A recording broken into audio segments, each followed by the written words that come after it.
வணக்கம் அன்பு நண்பர்களே, இன்றைய ஆயுதெழுத்து நிகழ்ச்சிக்கு உங்கள் அனைவரும் அன்போடு வரவேற்கிறேன். நிச்சயமாக சொல்ல முடியும், நரேந்திர தாமோதரதாஸ் மோடி கிட்டத்தட்ட 365 நாட்களுக்கு முன்னால் இதே மே 26ஆம் தேதி பொறுப்பேற்கும் போது, இந்த நாட்டுடைய பிரதமராக பதவியேற்கும் போது மிகப்பெரிய எதிர்பார்ப்பு இந்த நாடு முழுக்க இருந்தது. 282 தொகுதிகளை அவர் சார்ந்திருக்கக்கூடிய பாரதிய ஜனதா கட்சிக்கு மட்டுமே கொடுத்து கிட்டத்தட்ட ஒரு 20 ஆண்டுகளுக்கு பிறகு ஒரு அறுதி பெரும்பான்மையை மத்தியில் கொடுத்தது, ஒரு சிங்கிள் பார்ட்டிக்கு கொடுத்தது ஒரு மிகப்பெரிய வியப்பை, மிகப்பெரிய எதிர்பார்ப்பை உறுதிப்படுத்தி காட்டியது. அதன் பிறகு அந்த கூட்டணி கட்சிக்கு இன்னும் அறுதி பெரும்பான்மை மக்களவையில் இருக்கிறது, மாநிலங்களவையில் இன்னும் பெற முடியாவிட்டாலும் கூட இப்படிப்பட்ட மிகப்பெரிய மக்கள் செல்வாக்கோடு வந்திருக்கக்கூடிய ஒரு பிரதமர், ஒரு கட்சி, ஒரு கூட்டணி, இது இந்த 365 நாட்களில் செய்திருக்கக்கூடிய விஷயங்கள் என்ன? 100 நாட்கள் முடிந்திருந்த போது நரேந்திர மோடி அவர்கள் குறிப்பிட்டார், தேனிலவு காலம் கூட எனக்கு கொடுக்கவில்லை, அந்த அளவுக்கு என் மீது எதிர்பார்ப்பும் அழுத்தம் இருந்தது என்று குறிப்பிட்டிருந்தார். ஒரு ஹனிமூன் பீரியடுக்கு கூட ஒரு அனுமதி கிடைக்கவில்லை என்று அவருடைய வருத்தமாக இருந்தது. 365 நாட்களை நிச்சயமாக தேனிலவு பீரியடாக, ஒரு தேனிலவுக்கான காலமாக நாம் சொல்ல முடியாது. இந்த ஓராண்டு காலத்தில் நரேந்திர மோடி அரசு, நரேந்திர மோடி அவர்கள் ஒரு சொல் வீரராக செயல்பட்டிருக்கிறாரா அல்லது செயல் வீரராக செயல்பட்டிருக்கிறாரா? இதை பற்றி தான் இன்றைய ஆயுதெழுத்து நிகழ்ச்சியில் விவாதிக்க இருக்கிறோம். அதற்கு முன்னால் நமது டெல்லி செய்தியாளர் சலீம் கொடுக்கக்கூடிய கூடுதல் விவரங்கள் என்ன இப்போது கேட்கலாம். மக்கள் ஓட்டு போட்டு தங்களை 5 வருடம் ஆட்சி செய்ய ஒரு அரசாங்கத்தை தேர்ந்தெடுக்கிறார்கள். இதை நாம ஒரு வருஷத்துல எடை போடுறது சாத்தியப்படாது என்றாலும், நாம அரசாங்கம் சரியான பாதையில் சென்று கொண்டிருக்கிறதா என்பதை எடை போட சாத்தியமாகிறது. அதாவது உள்நாட்டில் இருக்க ஊடகங்களை பொறுத்தவரை பெரும்பாலான ஊடகங்கள் ஒன்று ஆளுங்கட்சி இல்ல எதிர்கட்சிக்கு சப்போர்ட்டா போயிடுறாங்க. வெளிநாட்டில் இருக்கும் முக்கிய ஊடகங்கள், புகழ்பெற்ற ஊடகங்கள் நரேந்திர மோடியை எப்படி எடை போட்டிருக்கிறார்கள் என்று நாம் அலசி பார்க்கும் பொழுது என்ன தெரிகிறதுனா, நரேந்திர மோடி அவர்களையும் ஒபாமாவையும் ஒப்பிட்டு பேசுகிறார்கள். 2 பேரையும் ஈக்குவலா கம்பேர் பண்றாங்க. எதுல அப்படின்னா, 2 பேருமே சிறந்த பேச்சாளர்கள், 2 பேரையும் உலக நாடுகள் மரியாதையுடன் திரும்பி பார்க்கிறது. ஆனால் 2 பேராலையும் உள்நாட்டுல எந்த ஒரு பெரிய மாற்றத்தையும் கொண்டு வர முடியவில்லை. 2 பேரும் தத்தளிக்கிறாங்க அப்படின்னு சொல்லிட்டு உலக நாடுகள்ல இருக்க ஊடகங்கள்லாம் கருத்து வெளியிட்டு இருக்காங்க. இந்தியாவுல 2 பக்கம், ஒரு பக்கம் பாஜகவினர் சாதனை விளக்க கூட்டங்கள் இந்தியா முழுவதும் போட்டுக் கொண்டிருக்கிறார்கள். அன்றாட இப்ப நம்ம பிரஸ் மீட்டர் டிவில பார்க்க முடியுது, பாஜக கொடுக்கிற பிரஸ் மீட்டர். இன்னொரு தரப்புற காங்கிரஸ் ஒரு குட்டி கதையை வலமுறை செய்திருக்கிறார்கள் டெல்லியில். அது என்ன குட்டி கதை அப்படின்னு சொல்லி பார்க்கும் பொழுது, கோமால இருக்க ஒருத்தர் ஆஸ்பத்திரியில எழுந்து பாக்குறாரு, டாக்டர் கிட்ட கேட்கிறாரு, டாக்டர் நான் எங்க வந்தேன், ஏன் வந்தேன்னு சொல்லி. டாக்டர் சொல்றாரு, நீங்க போன வருடம் மே 26ஆம் தேதி நரேந்திர மோடி பிரதமராக தேர்ந்தெடுக்கப்பட்ட பொழுது அந்த அதிர்ச்சியில, சந்தோஷத்துல நீங்க கோமால போயிட்டீங்க, ஒரு வருஷமா ஹாஸ்பிட்டல்ல தான் இருக்கீங்க. டாக்டர் நான் உடனே போய் இந்தியாவை பார்க்கணும் அப்படின்னு சொல்றாரு. டாக்டர் கேட்கிறாரு, என்ன அவ்வளவு அவசரம் சொல்லிட்டு. இவர் சொல்றாரு, கோமால இருந்து எழுந்தவர் என்ன சொல்றாரு அப்படின்னா, இல்ல நான் ரொம்ப ஏழப்பட்ட குடும்பம், நரேந்திர மோடி ஆட்சி அமைச்சு ஒரு வருஷம் ஆயிடுச்சு, எங்க வீட்டார் 3 வேளை இதுவரை சாப்பிட்டதை நான் பார்த்ததில்லை, இப்ப நான் போய் பார்க்கணும். ஏன்னா அத்தியாவசிய பொருட்களின் விலைகள்லாம் குறைஞ்சிருக்கும், கேஸ் விலையும் குறைஞ்சிருக்கும். இது மட்டும் இல்ல, எங்க குடும்பத்துல 2 பிரச்சனை. ஒன்று, எங்களுடைய குடும்பத்தார் நிறைய பேர் படித்து முடித்து விட்டு வேலை கிடைக்காம இருக்காங்க, அவங்களுக்கு எல்லாம் வேலை கிடைச்சிருக்கும். தீவிரவாத தாக்குதலால் பாதிக்கப்பட்ட குடும்பம் எங்களது. நரேந்திர மோடிக்கு பயந்து பாகிஸ்தான் தாவூத் இப்ராஹிம் திருப்பி கொடுத்துட்டு இருப்பாங்க இந்தியா கிட்ட, எங்களுக்கு நியாயம் கிடைச்சிருக்கும். அந்த சந்தோஷத்தை எங்க குடும்பத்தார் முகத்துல நான் பார்க்கணும். அது மட்டுமல்ல, வெளிநாட்டுல இருந்து எல்லா கருப்பு பணமும் இந்தியா திரும்ப வந்திருக்கும். இந்தியாவில் கடந்த ஒரு வருஷத்துல எந்த விவசாயியும் தற்கொலை செய்து கொண்டிருக்க மாட்டார். விவசாயிகள்லாம் சந்தோஷமா தங்களுடைய நிலத்துல விவசாயம் பண்றத என் கண்ணால பார்க்கணும். அதையும் நான் புல்லட் ட்ரெயின்ல தான் போய் பார்ப்பேன் அப்படின்னு சொன்ன உடனே டாக்டர் மயக்கம் போட்டு விழுந்துடுறாரு. இந்த பேஷண்ட தீவிர சிகிச்சை பிரிவுக்கு கொண்டு போயிடுறாங்க. இதுதான் காங்கிரஸ் வலமுறை செய்திருக்கும் குட்டி கதை. பாஜகவுல கவுண்டர் பண்றதுக்காக இருவேறு கருத்துக்களையும் கேட்கும் மக்கள் மனதில் ஒரு கேள்வி எழுந்துள்ளது, நரேந்திர மோடி சொல் வீரரா அல்லது செயல் வீரரா என்று. இதனால் இந்த விவாதமும் எழுந்துள்ளது. நிச்சயமாக அரசியல் கட்சிகளுடைய விமர்சனங்கள் இருக்கும், ஆளுங்கட்சியுடைய பாராட்டும் பெருமிதமும், தன்னுடைய தொழில் தானே தட்டிக் கொள்ளக்கூடிய ஒரு வாய்ப்பும் இருக்கும். மாற்று கருத்துல இதில் உண்மையான பகுதி எங்கே இருக்கிறது? சொல் வீரராக செயல்படுகிறாரா, செயல் வீரராக இருக்கிறார் நரேந்திர மோடி என்பதுதான் இன்றைய ஆயுதெழுத்து நிகழ்ச்சியில் விவாதிக்க இருக்கும். நிகழ்ச்சியின் இந்த பகுதியில் நம்முடைய தமிழ்நாடு பாரதிய ஜனதாவுடைய மாநில தலைவி திருமதி தமிழிசை சவுந்தரராஜன் அவர்கள் முனைந்திருக்கார். உங்களை இந்த நிகழ்ச்சிக்கு வரவேற்கிறேன். மார்க்சிஸ்ட் கட்சியுடைய மூத்த தலைவரும் பாராளுமன்ற உறுப்பினருமான திரு டி.கே. ரங்கராஜன் அவர்கள் முனைந்திருக்கார். உங்களை இந்த நிகழ்ச்சிக்கு வரவேற்கிறேன். அதேபோல மூத்த பத்திரிகையாளர் திரு விஜயசங்கர் அவர்கள் முனைந்திருக்கிறார். உங்களை இந்த நிகழ்ச்சிக்கு வரவேற்கிறேன். மிக சில நிமிடங்களில் முன்னாள் மத்திய அமைச்சர், காங்கிரஸ் கட்சியின் மூத்த தலைவர் திரு திருநாவுக்கரசன் கூட நம்முடைய இணைய இருக்கிறார். நான் முதல்ல அரசியல் கட்சியோட நிலைப்பாடை தெரிஞ்சுக்கிறதுக்கு முன்னாடி ஒரு பத்திரிகையாளரா திரு விஜயசங்கருடைய நிலைப்பாடு என்ன தெரிஞ்சுக்கிறோம். இந்த 365 நாட்கள், ஒரு முழுமையான ஆண்டுல ஒரு அரசாங்கம் முழுமையான சாதனைகளை, 5 ஆண்டுகளுக்கான கெடுக்கான சாதனைகளை முழுமையாக முடிச்சிருக்குன்னு சொல்ல முடியாது. ஆனா இந்த அடுத்த 4 ஆண்டுகள் இந்த அரசு எந்த திசையில் செல்ல போகிறது என்பதை முழுமையாக இந்த ஓராண்டில் புரிந்து கொண்டிருக்க முடியும். உங்களுடைய பார்வையில் இந்த ஓராண்டு, இந்த 365 நாட்கள் எப்படி இருந்தது? நீங்கள் முதலில் குறிப்பிட்டபடி எதிர்க்கட்சிகள் விமர்சனம் செய்வது என்பது ஆச்சரியம் இல்லை. ஆனால் இப்ப யார் விமர்சனம் செய்கிறார் என்று பார்க்க வேண்டியிருக்கிறது. அதுக்கு வந்து முதல் வந்து மோடியின் இந்த பொருளாதார கொள்கைகளை பலமாக வெளியிருந்து ஆதரித்து வரும் ஒரு பத்திரிகை எக்கானமிஸ்ட். இந்த பத்திரிகை வந்து இன்னைக்கு வந்து ஒரு வெளியிட்டிருக்காங்க கவர் ஸ்டோரி. அதுல என்ன சொல்றாங்கன்னா மோடிஸ் ஒன் மேன் பேண்ட். இதுல வந்து கடுமையான விமர்சனங்கள் வைக்கப்பட்டிருக்கிறது. அந்த விமர்சனங்கள் வந்து பாத்தீங்கன்னா உங்களுக்கு வந்து அவர்களுடைய பார்வையில் இருந்து, அதாவது சந்தை பொருளாதாரத்தை சப்போர்ட் பண்ற இந்த பாலிசியை இன்னும் வந்து அதிகமாக வேகமாக கொண்டு செல்ல வேண்டும் என்ற அது முக்கியமான விஷயம். இவங்க ஒரு சர்வே மாதிரி பண்ணுங்க. 70 அந்த ரிப்போர்ட் எழுதுறாரு. 70 பேருக்கு அது பேசியிருக்காரு இன்டர்வியூ. அந்த இன்டர்வியூல வந்து மோடி சப்போர்ட்டர்கள் உட்பட அதுல ஏற்படுறது 2 விஷயங்கள் வந்து திரும்ப திரும்ப கேட்டேன். ஒண்ணு வந்து இது வந்து நான் சொல்லல, இந்த பத்திரிகை சொல்றது. இது வந்து மோடி இந்த கொள்கைகளுக்கு ஆதரவான பத்திரிகை மெகலோமேனியாக், அதாவது ஒரு அதிகார வெறி பிடித்தவர் அப்படிங்கிற மாதிரி. இதை நான் சொல்லவில்லை. இன்னொன்னு வந்து அத்தாரிட்டேரியன், எதேச்சை அதிகார மனப்பான்மை கொண்டவர் என்று இந்த மாதிரி ஒரு அது மாதிரி ஒரு திட்டங்களையும் வந்து கடுமையாக விமர்சிக்கிறார்கள். ஆனா இவர்கள் விமர்சனம் எப்படி வருதுன்னா தொழில் வளர்ச்சி இன்னும் அதிகமாக போவதற்கு growth வந்து கொண்டு வரல அப்படிங்கிறது. ஆனா என்னோட பார்வையில வந்து இது வந்து ஒரு சாரார் விமர்சனம். ஆனால் மறுசாரார் இருக்கிற தொழிலாளர்கள் இருக்கிறார்கள், விவசாயிகள், நிலம் கையகப்படுத்தும் திட்டம் என்னன்னா மோடி வந்து எக்கச்சக்கமான எதிர்பார்ப்புகளை கிளப்பி விட்டார். இந்த அன்ரியலிஸ்டிக் யாரு சொல்றாரு? ரகுராம் ராஜன் இன்னொருத்தர். அவர் வந்து நடுநிலையாளர் தான் எடுத்துக்கணும். அவர் என்ன சொல்றாருன்னா இவர் வந்து ஒரு வெள்ளை குதிரையில் வந்த ஒரு வீரர் போல வந்து இந்த சந்தை பொருளாதாரத்துக்கு எதிராக இருக்கும் எல்லாரையும் அடித்து வீழ்த்தி ஒரு சந்தை பொருளாதாரத்தை மேம்படுத்துவார் என்று எதிர்பார்த்தார்கள். இதெல்லாம் வந்து ஒரு அன்ரியலிஸ்டிக், அதாவது யதார்த்தத்திற்கு ஒவ்வாத ஒரு எதிர்பார்ப்பு அப்படின்னு சொல்றாரு. ஆனா இதுல என்ன பிரச்சனைனா யதார்த்தத்துக்கு ஒவ்வாத ஒரு எதிர்பார்ப்பை உருவாக்கியது யார்? இந்த ஒரு வருடத்திற்கு முன்னாடி அந்த கேம்பெயின் நடக்கும்போது மோடி என்பதை வந்து ஹர் மோடி, அவர் கடவுளுக்கு நிகராக வேற எந்த பிரதமர் வேட்பாளரும் இந்த அளவுக்கு ஒரு எதிர்பார்ப்பை ஏற்படுத்தி இருப்பார்களா என்று எனக்கு தெரியவில்லை. அதாவது காங்கிரசுக்கு எதிராக ஓட்டு அளித்தவர்கள், காங்கிரஸ் ஆட்சிக்கு எதிராக ஓட்டு அளித்தவர்கள் ஒரு பகுதி, இன்னொன்னு வந்து இந்தியாவில் இந்து ராஷ்டிரம் வந்துவிடும் அப்படி சொல்லி ஓட்டு அளித்தவங்க ஒரு பகுதி. அவங்களுக்கு என்னன்னா ஃபர்ஸ்ட் டைம் மெஜாரிட்டி வந்திருக்கு இந்த அரசாங்கத்தில், சங் பரிவார் அமைப்புகளில் அவங்களுக்கு ஒரு எதிர்பார்ப்பு. ஏழை மக்களுக்கு எதிரான குஜராத் மாதிரியே, குஜராத் டெவலப்மெண்டே பிரச்சனை, குஜராத் டெவலப்மெண்ட் மாதிரியே நமக்கும் வரும் அப்படி சொல்லி பண்றாங்க. ஆனா என்னன்னா எல்லா சாராரும் இன்று வந்து அதிருப்தி அடைந்துதான் இருக்கிறார்கள். ஒருவருடைய பார்வையில் வந்து பெருமளவுக்கு வந்து எதிர்பார்ப்பு தான் இருக்கிறதே தவிர அது முழுமையாக எதிர்பார்ப்பை கிரியேட் பண்ணதே வந்து அவங்கதான். நம்ம யாருமே சொல்லல, யாருமே இந்த இவர் தான் கடவுள், இவர் எல்லாத்தையும் காப்பா. ஏன்னா ஒரே ஒரு விஷயம் சொல்றேன், எஃப்எம் ரேடியோல ஒரு 2 பேர் பேசிக்கிறாங்க, ஊழல் வந்து பயந்துட்டு ஓடுது, எங்க ஊராரு மோடி வராருன்னு.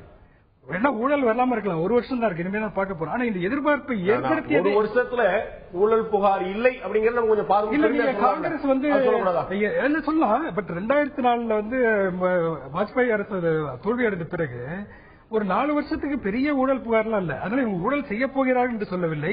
ஆனால் ஊழலுக்கான அடித்தளமான கொள்கைகள் இன்னும் அப்படித்தான் இருக்கு. இந்த ஊழல் எங்கிருந்து பன்னாட்டு நிறுவனங்கள் நம்ம வந்து ஏன் வந்து நீங்க சொன்னீங்க மோடியோட வளர்ச்சியே கூட ஒரு கேள்விக்குள்ளாக்கூடிய விஷயம், குஜராத்துடைய வளர்ச்சியை கூட கேள்விக்குள்ளாக. அந்த குஜராத்ல கூட 13 ஆண்டுகள் ஒரு முதலமைச்சராக இருந்த போது கூட இன்னைக்கு வரைக்கும் ஒரு ஊழல் குற்றச்சாட்டு காங்கிரஸ் கட்சியாலே கூட சொல்ல முடியலங்கிறத நம்ம மறந்துட இல்ல. ஊழல் குற்றச்சாட்டு என்பது இல்லாமல் இருக்கலாம். ஆனா இன்னைக்கு வர சிஏஜி ரிப்போர்ட்ல ரங்கராஜன் வந்து ஊழல் குற்றச்சாட்டு இருக்குன்னு சொல்ல போறாரு நினைக்கிறேன். இல்லங்க, இல்ல சிஏஜி ரிப்போர்ட்ல இருக்கு. சிஏஜி ரிப்போர்ட்ல குறிப்பிட்ட நிறுவனத்துக்காக ஒதுக்கப்பட்ட நிதி வேறு துறைக்காக செலவிடப்பட்டது அப்படிங்கிற குற்றச்சாட்டு தான் இருந்தது தவிர விமர்சனம் சொல்லப்பட சிஏஜி ரிப்போர்ட் வந்து 1,76,000 கோடி இழப்பு ஏற்பட காரணமாக இருந்தாலும் சொன்னா அது வந்து விமர்சனத்துக்கு விஷயமா பார்க்க முடியும். ஒரு துறைக்கு ஒதுக்கப்பட்ட நிதி இன்னொரு துறைக்கு திருப்பிடப்பட்டது ஒரு பெரிய ஊழல் நம்ம பார்க்கவே முடியாது. இல்ல பார்க்க முடியாது, கட்டாயம். நீங்க ஊழல் என்பதை 2G அல்லது இந்த மாதிரி படசார் பரிமாற்ற ஊழலோட மட்டும் பார்க்கக்கூடிய ஒரு பார்வையை நம்ம நேயர்களுக்கு கொடுக்கக்கூடாது. ஊழலுக்கு பல முகங்கள் இருக்கு. இதுவரைக்கும் இருந்த எந்த ஒரு பிரதமருமே இந்த நாட்டு பெரும் முதலாளியை கூட்டிக்கிட்டு போய் ஆஸ்திரேலியா பேங்க்ல உட்கார வச்சு இவனுக்கு இவ்வளவு கூடு ஸ்டேட் பேங்க் கூடுன்னு சொன்னது கிடையாது. அப்படி நரேந்திர மோடி சொன்னதாகவும் நிறுவனம் கிடையாது. படம் வந்திருக்கு. இல்ல பேசிட்டு இருந்திருக்காங்க. உங்களுக்கு தெரியும் இது வரைக்கும் அபிஷியலா அவங்க மறுக்கவே இல்லைங்க. இல்ல அவங்க நம்ம உங்களுக்கு தெரியும். நரேந்திர மோடி அவர்கள் மட்டுமல்ல, மன்மோகன் சிங் அவர்கள் வந்து இன்னும் சொல்ல பிரணாப் முகர்ஜி அவர்கள் வந்து தொழிலதிபர்களை வெளிநாடுகளுக்கு செல்லும்போது அழைத்து செல்வது இயல்பாக நடக்கக்கூடிய விஷயம். அதானியும் ஸ்டேட் பேங்கோடைய சேர்மனும் நரேந்திர மோடி பிரதமரும் ஒன்னே அமைந்திருக்கக்கூடிய படம் வந்திருக்கிறதே தவிர அவர்கள் என்ன பேசிக் கொண்டார்கள் பற்றி தகவல் அதிகாரப்பூர்வமான. இல்ல நான் உங்களோட எது ஒத்து போறேன்னா, பிரதம மந்திரியோ நிதியமைச்சரோ வெளிநாடு செல்கிற பொழுது தொழில் சம்பந்தமான சில முதலீட்டாளர்களை அழைத்து செல்வது என்பது தவறே கிடையாது. அது வழக்கமா நடக்கக்கூடிய ஒன்றுதான். நான் சொல்லுவது ஸ்டேட் பேங்கினுடைய மேனேஜரும் பிரைம் மினிஸ்டரும் அதானியும் ஒரு இடத்துல உட்கார்ந்து கொண்டு இருப்பது என்பது சர்ச்சைக்குரிய பிரச்சனை. அப்படி நம்ம நீங்க யார் எப்படி நாளைக்கு என் மீது ஒரு குற்றச்சாட்டு வரலாம், என் மீது ஒரு அபாண்டம் வரலாம். பாண்டேயும் திரு டி கே ரங்கராஜனும் ஒரே மேடையில் வந்து 1.5 மணி நேரம் பேசிக் கொண்டது இந்த நாடு பார்த்திருக்கிறது என்று ஒருத்தர் குற்றம் சாட்டினால் ஒரு தப்பு கிடையாது. ஒரு மேடையை பகிர்ந்து கொண்டிருக்கலாம். பாண்டேக்கும் வந்து வெஸ்டர்ன் இன்ட்ரெஸ்ட் கிடையாது, விமர்சனம் வைக்க நமக்கு வந்து ஒரு நிறுவனம் தேவைப்படுகிறது. ஒரு குற்றச்சாட்டை முன்வைக்கும் போது இந்த பகுதி நம்முடைய முன்னாள் மத்திய அமைச்சரும் காங்கிரஸ் மூத்த தலைவருமான திரு திருநாவுக்கரசர் இணைந்திருக்கிறார். உங்களை இந்த நிகழ்ச்சிக்கு வரவேற்கிறேன். நான் உங்கள்கிட்ட வரதுக்கு முன்னாடி பாரதிய ஜனதாவுடைய மாநில தலைவர் தமிழிசை சவுந்தரராஜன் கேட்க விரும்புகிறேன். 2 முகம் பார்வைகள் நீங்க பாத்தீங்க.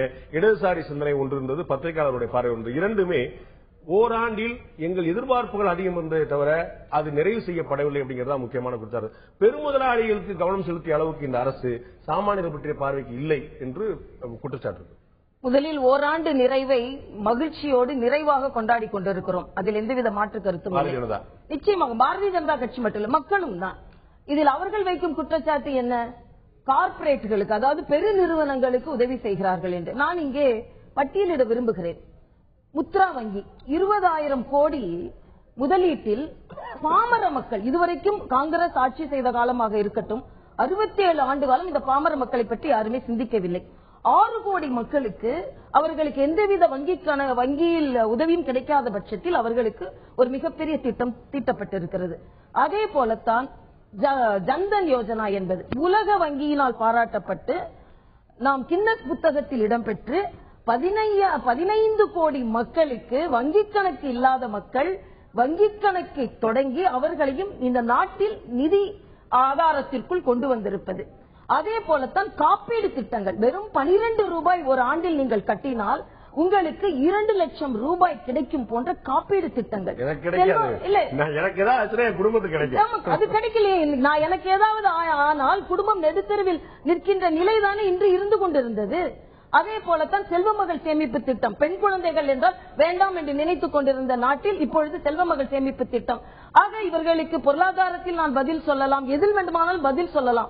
ஆனால் முதலில் நான் சொல்ல விரும்புவது ஒரு சாமானியர் செல்வ மகள் சேமிப்பு திட்டம்.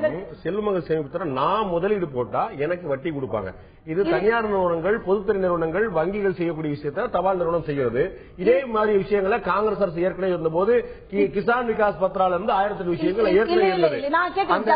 நீங்க சொன்ன காப்பீட்டு திட்டங்கள், நான் இன்சூரன்ஸ் பாலிசி போடுறேன், எனக்கு பணம் குறைவாக 12 ரூபாய். இன்னொன்னு நான் கேட்கிறேன், தமிழ்நாட்டுல ₹1 கூட கட்டாம இன்னைக்கு வந்து ஏதாவது குடும்பத்துல நோய் வந்தாலும் ஆள் மரணிக்க வேண்டிய அவசியம் இல்ல.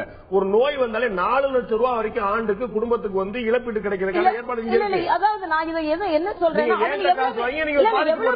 எவ்வளவு பேருக்கு கிடைக்கிறது என்பது மட்டுமல்ல, ஜன்தன் திட்டத்தை பத்தி நீங்க என்ன நினைக்கிறீங்க? நான் அதை கேட்கிறேன். ஜன்தன் திட்டம் வந்து வங்கி கணக்கே துவக்கிய திட்டம். வங்கி கணக்கு துவக்கிறதுங்கிறது அந்த வங்கிகளுடைய வேலை. அது கடந்த காங்கிரஸ் அரசு துவக்கிய வேலை. உங்களுக்கு தெரியும், ஒரு கேம் சேஞ்சர் என்று அப்போதைய நிதியமைச்சர் திரு சிதம்பரம் அவர்கள் நடைமுறைப்படுத்தப்பட்டதா. அதற்கு வந்து ஒரு டைம் லிமிட் வச்சு இத்தனை மக்களை இவ்வளவு நாளுக்குள் நீங்கள் சேர்க்க வேண்டும் என்று இலகுபடுத்தி விரைவுபடுத்தி, ஆக நீங்க மோடி அவர்களிடம் ஒன்றை பார்க்க வேண்டும். ஒரு திட்டம் அவர்கள் ஆரம்பித்தார்கள் என்றால் அதற்கே ஒரு இலக்கு வைத்து அதற்குள்ள மக்களை அதற்குள்ளே ஈர்க்கப்பட்டு மக்களுக்கான திட்டங்கள் எல்லாவற்றையும் விட்டுருங்க. ஊழல் இன்று நாம் எப்படிப்பட்ட நிலையில் இந்த நாட்டை எடுத்தோம்? ஊழல் மலிந்திருந்த நேரத்தில், அதிகமாக பொருளாதாரம் அதலபாதாளத்தில் இருந்த நேரத்தில், நீங்கள் சொன்னதை போல எதிர்பார்ப்புகள் இருந்ததை போலவே எதிர்ப்புகளும் அதிகம் இருந்த ஒரு பிரதமர் அவர். ஆக இந்த சூழ்நிலையில், எந்த சூழ்நிலையில் ஒரு 10 ஆண்டு காலம் புதிய நிர்வாகம், புதிய பிரதம அமைச்சர், புதிய ஒரு நிலைமை இந்த நாட்டில், எல்லாவற்றையும் நீங்கள் சமாளித்து ஒரு ஆண்டுக்குள் எல்லாரையும் பேச வைக்கின்ற அளவிற்கு ஒரு ஆட்சி நடந்து கொண்டிருக்கிறது. நிச்சயமாக அதிகரித்திருக்க. இன்னொன்று, 365 நாட்களில் ஒரு நாள் கூட விடுமுறை எடுக்காத ஒரு பிரதம அமைச்சர். விடுமுறை எடுக்காத பிரதமர் பாதி நேரம் வெளிநாட்டில் முன்னாள் மத்திய அமைச்சர். காங்கிரஸ் கட்சி வந்து இதுவரை எந்த அரசியல் கட்சியும் சந்திக்காத மிகப்பெரிய விமர்சனங்களை ஆட்சியில் இருந்த 10 ஆண்டு காலம் சந்தித்தது. உங்களுக்கு அறிய இருக்கக்கூடிய 3 பேருமே உங்கள் மீது கடுமையான விமர்சனங்களை வைத்திருந்தாங்க. நீங்க ஆட்சியில் இருந்த 10 ஆண்டு காலம். இன்றைக்கு ஓராண்டு காலம் உங்களிடம் கைமாறி பாஜக சென்றிருக்கும் போது இதில் ஒரு ப்ராக்ரஸ், ஒரு டெவலப்மெண்ட் இருப்பதாக நீங்க நினைக்கலையா? அதாவது அந்த தலைப்பு மோடி அவர்கள் சொல் வீரரா செயல் வீரரா, நல்ல தலைப்பு. அதுல சுத்தமான சொல் வீரர், பேச்சுதான் சுத்தமான சொல் வீரர்,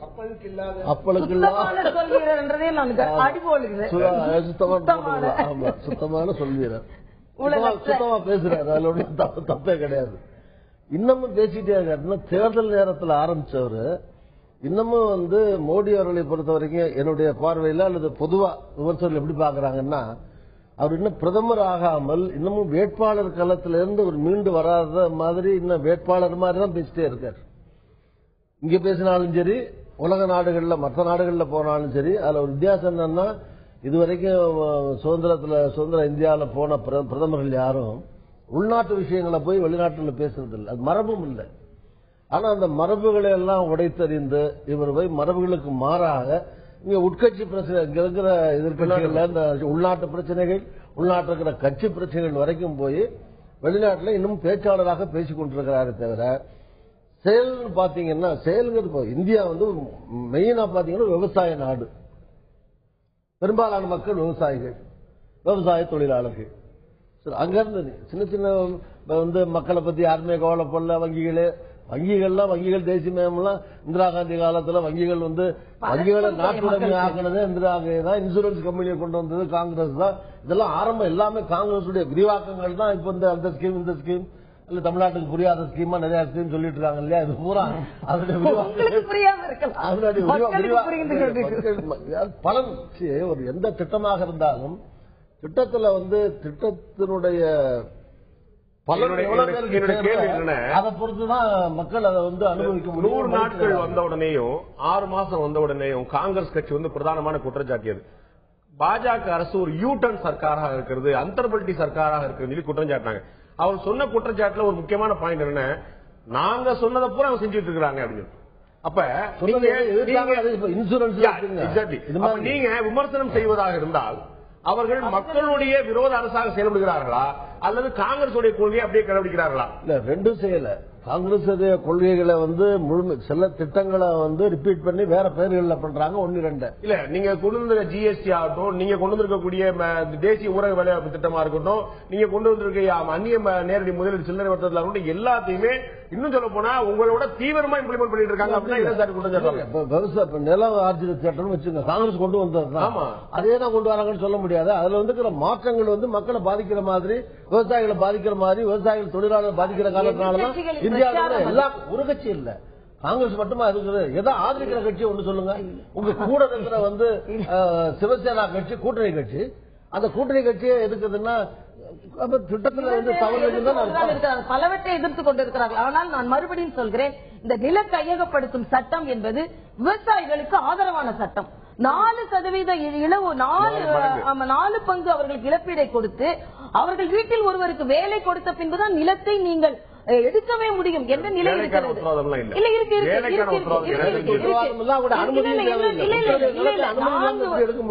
4 மடங்கு நீங்கள் இழப்பீடு கொடுத்த பின்புதான் எடுக்கணும். இதற்கு முன்னால் 50 ஆண்டு காலம் எடுக்கப்பட்ட நிலங்கள் காங்கிரஸ் சொல்கிறார்களே, 1894 இருந்து ஆங்கிலேயன் போட்ட அந்த அடக்குமுறை சட்டத்தை தான் இவர்கள் பயன்படுத்திக் கொண்டு வந்தார்கள்.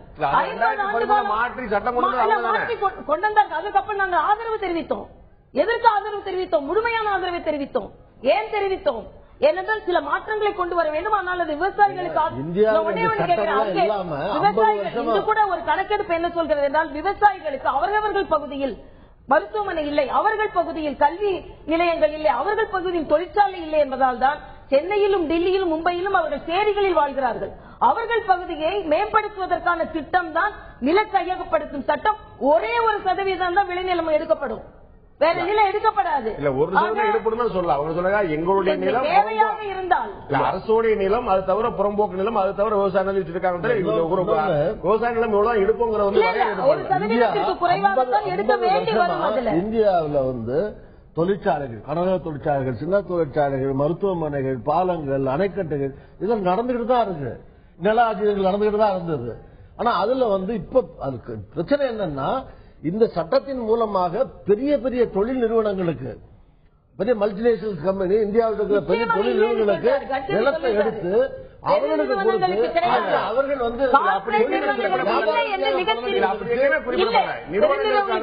தமிழ்நாட்டில் நடப்பது போல நோக்கமே உள்நோக்கமே சாலைகள் பிரதான சாலைகள் இருபுறத்தில் எடுத்து மக்கள்கிட்ட கம்பல்சரியா ராணுவம், மின் தேவை, உள்கட்டமைப்பு, பாதுகாப்பு மற்றும் மின்சாரம் இது போன்ற விஷயங்கள் தான் குறிப்பிட்டிருக்கிறாங்களே தவிர தொழில் நிறுவனங்களுக்கு அப்படி சொல்லி குறிப்பிடல. நீங்க மருத்துவமனை, பள்ளிகள், தொழில் அதிபர்களுக்கு தொழில் தொடங்குகிறதுக்கு இருக்காதுல்ல. தெளிவாக பாராளுமன்றத்தில் சொல்லப்பட்டிருக்கிறது. சகோதரி கொஞ்சம் எங்களுக்கு கொஞ்சம் அனுமதி கொடுத்தீங்கன்னா நல்லது. பேசுறதை நான் தடுக்கவில்லை. நிச்சயமாக ஒண்ணு, பாராளுமன்றம் என்கிறது சட்டம் நிறைவேற்றுகிற பொழுது சிஸ்டத்துல பியூரோக்ரசி சட்டத்தை உருவாக்கி பார்லிமெண்ட் வச்சு அது ஸ்டாண்டிங் கமிட்டிக்கு போய் அது பாராவா பரிசீலனை பண்ணி பிறகுதான் வரணும். இந்த ஒரு வருடத்துல மக்களவையில் 55 மசோதாக்கள்ல 5 தான் நிலையாணை குழுக்கே சென்றது, 50 ஸ்ட்ரைட்டா வந்தது. நீங்க சொன்னீங்களே 282 பெரும்பான்மை, தோழமை கட்சிகளுடைய சேர்த்தா 232. ஆகவே அவங்க வந்து லோக்சபா எல்லா மசோதாக்களும் நிலைக்குழுக்களுக்கு செல்ல வேண்டும் என்று கட்டாயம் இருக்கிறதா? கட்டாயம் இருக்கிறது, கட்டாயம் இருக்கிறது. இல்ல அது வந்து ஒரு மரபா இருக்கலாம். இல்லைங்க, கட்டாயம் இருக்கிறது. அதனாலதான் எது வந்து பாராளுமன்றத்துடைய சந்தேகத்தை எழுப்புகிறதோ, பெரும்பான்மை பெற முடியவில்லையோ அதை நிலைக்குழுக்கு அனுப்பி திருத்தம் கொண்டு வர செய்வதால் இவர் மந்திரியா இருந்திருக்காரு, நான் இருக்கிற தெளிவா புரிஞ்சுங்க. ஒரு மசோதா வந்தா அந்த மசோதா ஸ்டாண்டிங் ஆர்டருடைய ஸ்க்ரூட்டினி இல்லாமல் அது வரவே முடியாது. அப்ப எப்படி கொண்டு வர்றாங்க? இதுல ஒரு பாட்டு கொடுத்துட்டாங்க மெஜாரிட்டி. நான் முடிச்சிடுறேன், நான் முடிச்ச பிற்பாடு நீங்க கேள்வி கேளுங்க. இப்ப பார்லிமெண்ட்ல ராஜ்யசபாவுக்கு வருது நில கையகப்படுத்தும் சட்டம். அதே மாதிரி இவங்க வச்ச சட்டம் அல்லது, இவங்க சட்டத்தில் ஏராளமான மாற்றம் பண்ணிருக்காங்க. உதாரணமா ரயில்வே லைனை ஒட்டி இந்த பக்கம் 1 கிலோமீட்டர் அதுக்கு 1 கிலோமீட்டர் எடுக்க முடியும் சொல்றாங்க, ஹைவேஸ்ல எடுக்கணும்னு சொல்றாங்க. இதெல்லாம் இவங்க சட்டத்தில் வரல, இப்ப இவங்க சேர்த்திருக்கிறாங்க. இது திருப்பி ஸ்டாண்டிங் ஆர்டர் கமிட்டிக்கு போனோம்னா முடியாதுட்டாங்க. ஆனால் ராஜ்யசபால இவங்களுக்கு பெரும்பான்மை இல்லாத காரணத்தினால இப்ப ஜாயிண்ட் செலக்ட் கமிட்டிக்கு அது விட்டுருக்காங்க. இன்னொன்னு நான் சொல்றேன், மைன்ஸ் அண்ட் மினரல் ஆக்ட். நான் இதுல தெளிவுபடுத்தி விரும்புற ஒரே விஷயம், ஜாயிண்ட் செலக்ட் கமிட்டிங்கிறது வேற, வந்து தேர்வு குழுங்கிறது வேற, நிலைக்குழுங்கிறது வேற, ஸ்டாண்டிங் கமிட்டிங்கிறது வேற. உங்களுக்கு தெரியும், நிலைக்குழுவுக்கு அனுப்பித்தான் ஒரு மசோதாவை நிறைவேற்ற முடியும் என்பது சரியா? கரெக்ட். பொதுவா பாராளுமன்ற நல்ல மரபையை வந்து இது பண்ணும், நல்ல மரபு தானே, நல்ல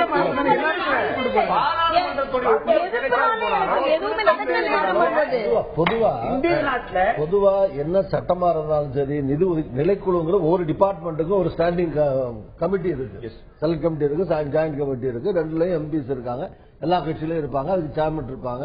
சில குழுக்களுக்கு அமைச்சர்களே தலைவரா இருப்பாங்க, சில எம்பிக்கள் தலைவரா இருப்பாங்க. இது வந்து பொதுவா அதுல போய் என்ன இருந்தாலும் அதுக்கு போயிட்டு அதுக்கு பிறகு சட்ட திருத்தமோ முன்வடிவோ எல்லாம் வர்றதுதான் மரபு, அதுதான் தொடர்ச்சியா வர்றது. ஸ்டாண்டிங் செலக்ட் கமிட்டி இருக்கு, கன்சல்டேட்டிவ் கமிட்டி.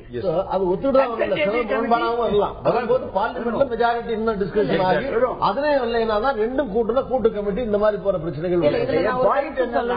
ஊழலா இல்லையாங்கிறதோட சுருக்க கூடாது. டெமோக்ரஸியே கேள்விக்குறியா மாதிரி இருக்கு ஜனநாயகம் என்பது என் பாயிண்ட். இன்னொன்னு 55 மசோதால 50 மசோதா நேரடியாக பார்லிமெண்ட்டுக்கு வருதுன்னு சொன்னா இது ஜனநாயகத்துக்கு இருக்கிற நடைமுறை இல்லாமல் ஒரு அரசாங்கம் நடைமுறைப்படுத்த முடியாது. நீங்கள் விரைவுபடுத்தி சில திட்டங்களை கொண்டு வந்து மாற்றத்தை இந்த நாட்டில் ஏற்படுத்த வேண்டும் என்றால் ஒரே ஒரு சின்ன உதாரணம், ஜிஎஸ்டிய பாராளுமன்ற நிலைக்குழுக்கு அனுப்பல அப்படின்னு ஒரு குற்றச்சாட்டை வைத்தார்கள். ஏற்கனவே அது பாராளுமன்ற நிலைக்குழுவுக்கு போய் வந்ததனால் அதற்கு அவசியம் இல்லை என்று அருண்ஜேட்லி சொல்லி இருக்கிறார். ஆக இவர்களின் குற்றச்சாட்டு மேம்போக்காக இருந்து கொண்டிருக்கிறதே தவிர ஒரு அரசாங்கம் ஜனநாயக முறைப்படி சட்டத்திட்டத்திற்குள் என்ன நடைமுறைப்படுத்த வேண்டும் அதைத்தான் நடைமுறைப்படுத்த வேண்டும். ராகுல் காந்தி அமைச்சரவை கூட்டம் முடிவு செய்ததை கொண்டு கிழித்தெறிந்தார். அப்படிப்பட்ட நடைமுறையெல்லாம் இங்க இல்லைன்றதை நான் திருப்பி தெளிவுபடுத்துறேன். அதையாவது இவங்க சொல்றதுல இப்ப கையில 2 நகல் இருந்தா காட்டிடுவேன். நாளைக்கு ஏதாவது ஒரு நேரத்தில் நம்ம 2 பேரும் உட்கார்ந்து கூட ரெண்டுத்தையும் பார்க்கலாம். காங்கிரஸ் கொண்டு வந்த நிலம் கையகப்படுத்தும் சட்டம் இருக்கு, நிறைவேற்றப்பட்டது 2013. எங்களை தவிர பாக்கி எல்லாரும் ஒன்னா நின்று போட்டாங்க. பாரதிய ஜனதாவும் காங்கிரசும் இணைந்தே தான் அதை கொண்டு வந்தாங்க. அதை அமுல்படுத்தாமலேயே 2014 இன்னொன்று வருது. அது முழுவதும் பாத்தீங்கன்னா கடுமையான மாற்றங்கள் அதுக்குள்ள இருக்கு. அதை உருவாக்கி கொடுத்த ஜெயராம் ரமேஷ் உட்பட அதை எதிர்க்கிறாங்க. ஜெயராம் ரமேஷ் ஸ்பீச் எடுத்து பாத்தீங்கன்னு சொன்னா ரொம்ப அற்புதமா பேசுறாரு. ஏன்னா அவரு அது உருவாக்கினார். அற்புதமாக பேசினாங்க, அற்புதமாக செயலாற்றினாங்க. சுருக்கமா சொல்லணும்னா இது நாடு முழுதும் இது ஒரு கட்சி மட்டும் அதை உண்டாக்க முடியாது. மக்கள் அந்த சட்டம் கொண்டு வரப்பட்ட அந்த சட்டத்தை கொண்டு வர முயற்சிக்கிற சட்டத்தை மக்கள் விரோதமா நினைக்கிறதுனாலதான் நாடு முழுதும் இன்னைக்கு அது கடுமையான எதிர்ப்பு இருக்கு. சின்ன மாநில கட்சியோ அல்லது அகில இந்திய கட்சியோ இந்தியாவில் இருக்கிற எல்லா கட்சிகளும் பிஜேபியுடைய கூட்டணி கட்சிகள் உட்பட எதிர்க்கின்றன. அப்ப அதுல தவற திருத்த முயற்சிக்கணுமே தவிர அதுல அடமெண்டா என்ன பரவாயில்ல நான் அவசர சட்டத்தின் மூலமா அது மாதிரி அவர்கள் விவாதத்திற்கு விட்டிருக்கிறார்கள். யார் வேண்டுமானாலும் ஏன் நிதின் கட்கரியை கூப்பிட்டாரு, நீங்க விவாதத்திற்கு வாங்க, என்ன தப்புன்னு சொல்லுங்க, அதை யாரும் சொல்றதுக்கு இல்லை. இன்னொன்று இப்பொழுது கூட விவாதத்திற்கு உட்பட்டு நேற்று கூட பத்திரிகையில் விளம்பரம் வந்திருக்கிறது. இந்த நில கையகப்படுத்தும் சட்டத்தை பற்றி யாருக்காவது கருத்துக்கள் இருந்தால் நேரடியாக அதை சொல்லலாம். பாராளுமன்ற நிலைக்குழுவுக்கு அதை அனுப்பி நாங்கள் சரி செய்கிறோம் என்று நேற்று பத்திரிகை, ஆங்கில பத்திரிகை எல்லாத்தையும் விளம்பரம் வந்திருக்கிறது. எல்லாருடைய கருத்தை கேட்டு என்ன செய்வீங்க? அது திருத்தம் பண்ணுவீங்க தானே? திருத்தம் இல்லை, எது இந்த நாட்டிற்கு நல்லது எல்லாருடைய கருத்து எதுக்காக கேக்குறீங்க? அவங்களோட கருத்து தெரிஞ்சுக்கிறேன். எது சரியாக கருத்து கேட்டு ராஜ்யசபா எல்லா கருத்துமே சரியாக வரும்னு சொல்ல முடியாது. நல்ல கருத்துக்களும் வரலாம் இல்லையா? இது நூற்றுக்கணக்கான குறைபாடுகள்ல இது ஒரு குறைபாடு. மாநில அரசுகளுக்கு உரிமை இருக்கிறது, வேண்டுமா வேண்டாமா? அது எங்க போச்சு? நீங்க நில கையகப்படுத்துறதுக்கு மாநில அரசுக்கு உரிமை கொடுத்திருக்கிறது, வேண்டாம் நீங்க விட்டுட்டு போங்க. மாவட்ட ஆட்சியர்கள் வேண்டாம் விட்டுட்டு போங்க. ஏன் அதை நீங்க நம்ப மறுக்கிறீர்கள் என்று நான் கேட்கிறேன். இன்னொன்று, விவசாயிகள் எந்த மோசமான நிலையில் இருந்து மக்களின் ஒப்புதல் முக்கியமானது. மாநிலங்களுக்கு அதிக அதிகாரம் கொடுத்தாலும் விவசாய நிலத்தை கையில் எடுப்பது என்பது அவர்களுடைய உரிமை. அதை அவருடைய ஒப்புதல் இல்லாமல் நீங்கள் எடுக்கக்கூடாது என்பது அடிப்படையான ஜனநாயகம். 2013 முன்னால் வர யாருடைய ஒப்புதலும் இல்லாமல் தான் நிலம் எடுக்கப்பட்டது.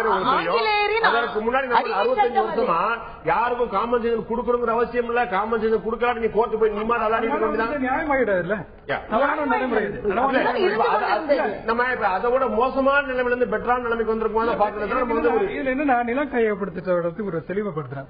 இது ஒரு ரோடு போடுறாங்கன்னு வச்சுக்கலேன், ஹைவேனா 2 சைட்லயும் 1 கிலோமீட்டர் இப்படி எடுத்தாலே 39% விவசாய நிலம் பறிபோகும் என்ற நிலைமை இருக்கிறது. அதுதான் உண்மை. இன்னொன்னு, ஸ்பெஷல் எக்கனாமிக் ஜோன்ஸுக்காக கொடுக்கப்பட்ட நிலங்கள் என்ன நிலையில் இருக்கின்றன? இந்த தொழிலதிபர்கள் என்ன பண்ணிட்டு இருக்காங்க? ரியல் எஸ்டேட் மாத்திட்டு இருக்காங்க. இன்னொன்னு, நீங்கள் நீங்க சொல்ற 1 கிலோமீட்டர் வரை இடம் எங்கிற வரையறை நடைமுறையில் எப்படி வரும்னா அது எடுக்கப்படும் நமக்கு இருக்கிறது. இன்னொன்னு, நீங்க சொல்றது போல நெடுஞ்சாலைகளுக்கு ஓரமா இருக்கக்கூடிய மற்றும் ரயில்வேகளுக்கு ஓரமா இருக்கக்கூடிய 1 கிலோமீட்டர் ஒட்டுமொத்தமாக நாடு முழுக்க நிலத்தை முழுவதுமாக எடுத்தால் நீங்க சொல்லக்கூடிய 30 நான் என்ன சொல்றேன்னா, நீங்க சொல்ற வளர்ச்சி என்ன? இங்க விவசாயிகளுக்கு இடுபொருள் விலை அதிகமாயிருச்சு. அவனுக்கு விளைபொருள் இல்ல, விவசாயம் அதல பாதாளத்தில் கிடைக்கிறது. இந்த நேரத்தில் நீங்கள் கொண்டு வர வளர்ச்சியில் என்ன கொண்டு வரீங்க? மேம்பாலம் கட்டுவீர்களா? நல்ல சாலைகள் போடுவீர்களா? அடிப்படையிலான வாழ்வாதாரத்திற்கு நீங்க முதல்ல வழி செய்யணும். அதுக்கு இல்லாம நீ வளர்ச்சிங்கிறது எதை சொல்றீங்க? ஹாஸ்பிட்டல் கட்டணும். வாதம் ரொம்ப ஆபத்தான வாதம். வாழ்வாதாரம் அதுலானதான் 30% போகும் சொல்றது ஒண்ணு. அப்படிதான் வாதம். இப்போ டெல்லி பாம்பே இண்டஸ்ட்ரியல் காரிடார் போட போறாங்க. 6 மாநிலங்களுக்குள்ள போகுது. 6 மாநிலங்களையும் இது எடுத்துட்டு போறாங்க. எல்லா இடங்களையும் எடுக்கிறது. சென்னை பெங்களூர் போகுது, பெங்களூர் பாம்பே போகுது. இந்த இண்டஸ்ட்ரியல் காரிடார் போற இடங்கள் முழுவதும் நிலம் 3 போகம் விளையக்கூடிய நிலங்கள் முழுவதும் பறிபோகிற ஆபத்து இருக்கு. நான் இப்ப உடனடியா எக்மோர்ல இருந்து திருநெல்வேலி எடுக்க போறாங்க நான் சொல்லல. ஆனா இதுதான் ஆபத்தினுடைய துவங்க எடுக்கப்படும் அப்படிங்கிற மாற்று கருத்துல ஆபத்து தான் அப்படிங்கிற மாற்று கருத்துல. ஆனா இப்படித்தானே போய்கிட்டு இருக்கும், வேற வழி இல்லையே. நமக்கு வந்து முதல்ல நீங்க வந்து ஒரு வாய்ப்பு கொடுங்க தயவு செய்து. மைன்ஸ் அண்ட் மினரல் ஆக்ட் இப்ப கொண்டாங்க மசோதா வந்து, அது ஏற்கனவே இருந்த மசோதால இருந்து மாறுபட்டு இருக்கிறதுனால பாராளுமன்றத்தில் மேலவையில நாங்க அதை வற்புறுத்தி செலக்ட் கமிட்டிக்கு அனுப்பினோம். அந்த செலக்ட் கமிட்டி மெம்பர் நான். செலக்ட் கமிட்டி முடிஞ்சதுனால அதை பத்தி நான் பேச முடியும் சட்டப்படி. நாங்க அவரை கேட்டேன், மந்திரியும் கேட்டேன், அவங்களையும் கேட்டேன், எங்க மைன்ஸி மினரலி நீங்க எடுக்கிற போது ஏற்கனவே ஃபாரஸ்ட் ஆக்ட் ஒன்று போட்டு வச்சிருக்கிறோமே, அந்த ஃபாரஸ்ட் ஆக்ட் என்ன ஆகும்? ஒரு பதிலும் கிடையாது. நான் என்ன சொன்னேன், இட் இஸ் ஆன் ரெக்கார்ட். அமெரிக்கால ரெட் இண்டியர்களை விரட்டியது போல நம்முடைய டிரைப் மக்கள் இந்தியா முழுவதும் விரட்டப்பட போகிறார்கள். நான் மூத்த பத்திரிகையாளர் திரு விஜயசங்கர் கேட்க விரும்புறேன். கடந்த ஆட்சி காலத்தில் பிரதமர் அலுவலகம் வந்து அதோடைய அதிகார மையம் வந்து பறிக்கப்பட்டு 10 ஜன்பத் இல்லத்துக்கு சோனியா காந்தியோட அதிகாரப்பூர்வ இல்லத்துக்கு அனுப்பப்பட்டு விட்டது அப்படின்னு சொல்லி ஒரு பெரிய விமர்சனம் வந்து இரட்டை தலைமை இருக்கிற விமர்சனங்கள் வந்தது. இப்போது வந்து அருண்ஜேட்லி அவர்கள் என்று சொல்லியிருக்காரு, அந்த 360 நாட்கள் என்ன பிரதமர் அலுவலகம் தன்னுடைய மாண்பை மீட்டெடுத்திருக்கிறது அப்படின்னு சொல்றாங்க. இதை இப்படி பார்க்கிறதா அல்லது ஒட்டுமொத்த அதிகார மையம் வந்து நரேந்திர மோடி ஒருவரை மட்டுமே நம்பியிருக்கிறது? இன்று உலகம் முழுக்க இருக்கக்கூடிய ஊடகங்கள் எல்லாம் என்டிஏ உடைய 2ஆம் கட்ட ஆட்சி என்று சொல்லவில்லை, நரேந்திர மோடியோட ஆட்சி என்று தான் சொல்லிருந்தாங்க, பாஜக ஆட்சி என்று கூட சொல்லவில்லை. சோ ஊடகங்கள் அப்படிதான் இருக்கு, மக்கள் அப்படித்தான் பேசுறாங்க. அப்படின்னா நம்ம மோடிங்கிற தனி மனிதர் மேல வச்ச நம்பிக்கை எனவே அப்படித்தான் இருக்கும் அப்படின்னு சொல்றதா, இல்ல தன்னை முன்னிலைப்படுத்திக் கொள்வதே அவர் வந்து பிரதானமா வச்சிருக்காரு? இல்ல, தன்னை முன்னிலைப்படுத்துறதா பிரதமர் வச்சிருக்காங்க. இப்ப வந்து நான் கூட சொன்னேன், இந்தியாவில் இருக்கக்கூடிய எல்லா ஊடகமுமே மோடி 365 தான் போடுறாங்க. இல்ல, அப்ப எல்லா ஊடகத்தையும் அவர் இன்ஃபுளுன்ஸ் பண்றாங்க. அடிப்படையில் ஜனநாயகப்படி வந்து ஜனநாயக செயல்பாடு வந்து இந்தியா மாதிரி ஒரு நாட்டை, எந்த நாட்டையும் ஜனநாயக முறைப்படி ஆள்வது என்பது கலெக்டிவ் ரெஸ்பான்சிபிலிட்டி தான். எல்லாரும் கூட்டு தலைமை தான் கடைசி இது பண்ணுது. ஒரு தனி மனித சாதிக்க முடியாது என்பது மறுபடியும் ப்ரூவ் பண்ணப்பட்ட விஷயம். இதுல என்னன்னா இப்ப வந்து இப்ப எக்கானமிஸ்ட் கவர் நம்ம பாத்துருக்கோம் இல்லையா, லீ வான் கியூ நம்ம இன்னைக்கு உதாரணம் சொல்றோம். அந்த ஒரு நபர் தவிர அதுக்கப்புறம் வந்த 3 பிரதமர்கள் யாருக்கும் தெரியாது. இந்த மாதிரி நாட்டை, இவ்வளவு பெரிய நாட்டை, இது வந்து ஒரு கான்டினென்ட் மாதிரி, இது ஒரு பெரிய இவ்வளவு பெரிய நாட்டை வந்து 20-30 மாநிலங்கள் இவ்வளவு பெரிய நாட்டை வந்து ஆளும் போது வந்து கலெக்டிவ் ரெஸ்பான்சிபிலிட்டி, ஸ்டேட் பெடரலிசம் வரணும். ஒன்னு மாநில உரிமைகள் அதிகமா இருக்கணும், பஞ்சாயத்து வரைக்கும் டீசென்ட்ரலைஸ் ஆகணும், கவர்மெண்ட் லெவல்ல பார்லிமெண்டரி இதுல வந்து கேபினெட் சிஸ்டம் வச்சிருந்தாங்க காங்கிரஸ்ல, எல்லாரையும் இன்வால்வ் பண்ணி. இப்ப என்னன்னா நம்ம இப்ப கேபினெட் சிஸ்டம் வேற, கேபினெட் சிஸ்டம் வேற, கேபினெட் குழுக்கள் இருந்துச்சு. இப்ப என்னன்னா இப்ப பெரிய விமர்சனம் எங்க வருகிறதுனா, இந்த எக்கனாமிக் கவர்ல என்ன போட்டிருக்காங்கன்னா, இந்தியாஸ் ஒன் மேன் பேண்ட், ஒரே வாத்திய கலைஞராக இருந்து எல்லா வாத்திய கருவியும் வாசிக்கிறார்கள் தான் அதோட இது. இந்த விமர்சனம் கூட உள்ளுக்குள்ள இருந்தே வர தொடங்கிச்சு. இப்போ என்னன்னா அருண் ஷோரி வந்து போன இந்திய மினிஸ்டர் இது நாள் வரைக்கும் வருது சொல்ல முடியாது. இருந்தாலும் உள்ளுக்குள்ள இருக்கிற ஒரு ஒப்பீனியன் எப்படின்னா, மாநிலங்களுக்கான நிதி ஒதுக்கீடு அதிகரித்து கமிஷன் மாற்றிவிட்டு நீத்தி ஆயோக் கொண்டு வரும்போது அவர் சொன்னார் இந்த மாநிலங்களுக்கான உரிமை அதிகரிக்கும். பிரதமர் வந்து ஒவ்வொரு முறை பேசும்போதும் நான் மாநில முதலமைச்சராக இருந்தோம் என்பதனால எனக்கு அந்த வேதனை தெரிஞ்சது ஒரு முறை சொன்னார். இன்னைக்கு கூட முதலமைச்சர்களை கூட்டி பேசிட்டு இருக்கும்போது அத்தனை விஷயங்கள் சொல்லிட்டு இருக்காரு. அதெல்லாம் வந்து நடைமுறையில பார்க்கும்போது பார்க்க போறோம், அது வந்து இப்ப பார்க்க முடியாது. ஆனா நான் என்ன சொல்றேன், பிரைம் மினிஸ்டர் பட்ஜெட்ல 14வது நிதி ஆணைக்குழு பத்தி என்ன சொல்லி இருக்கிறாரு?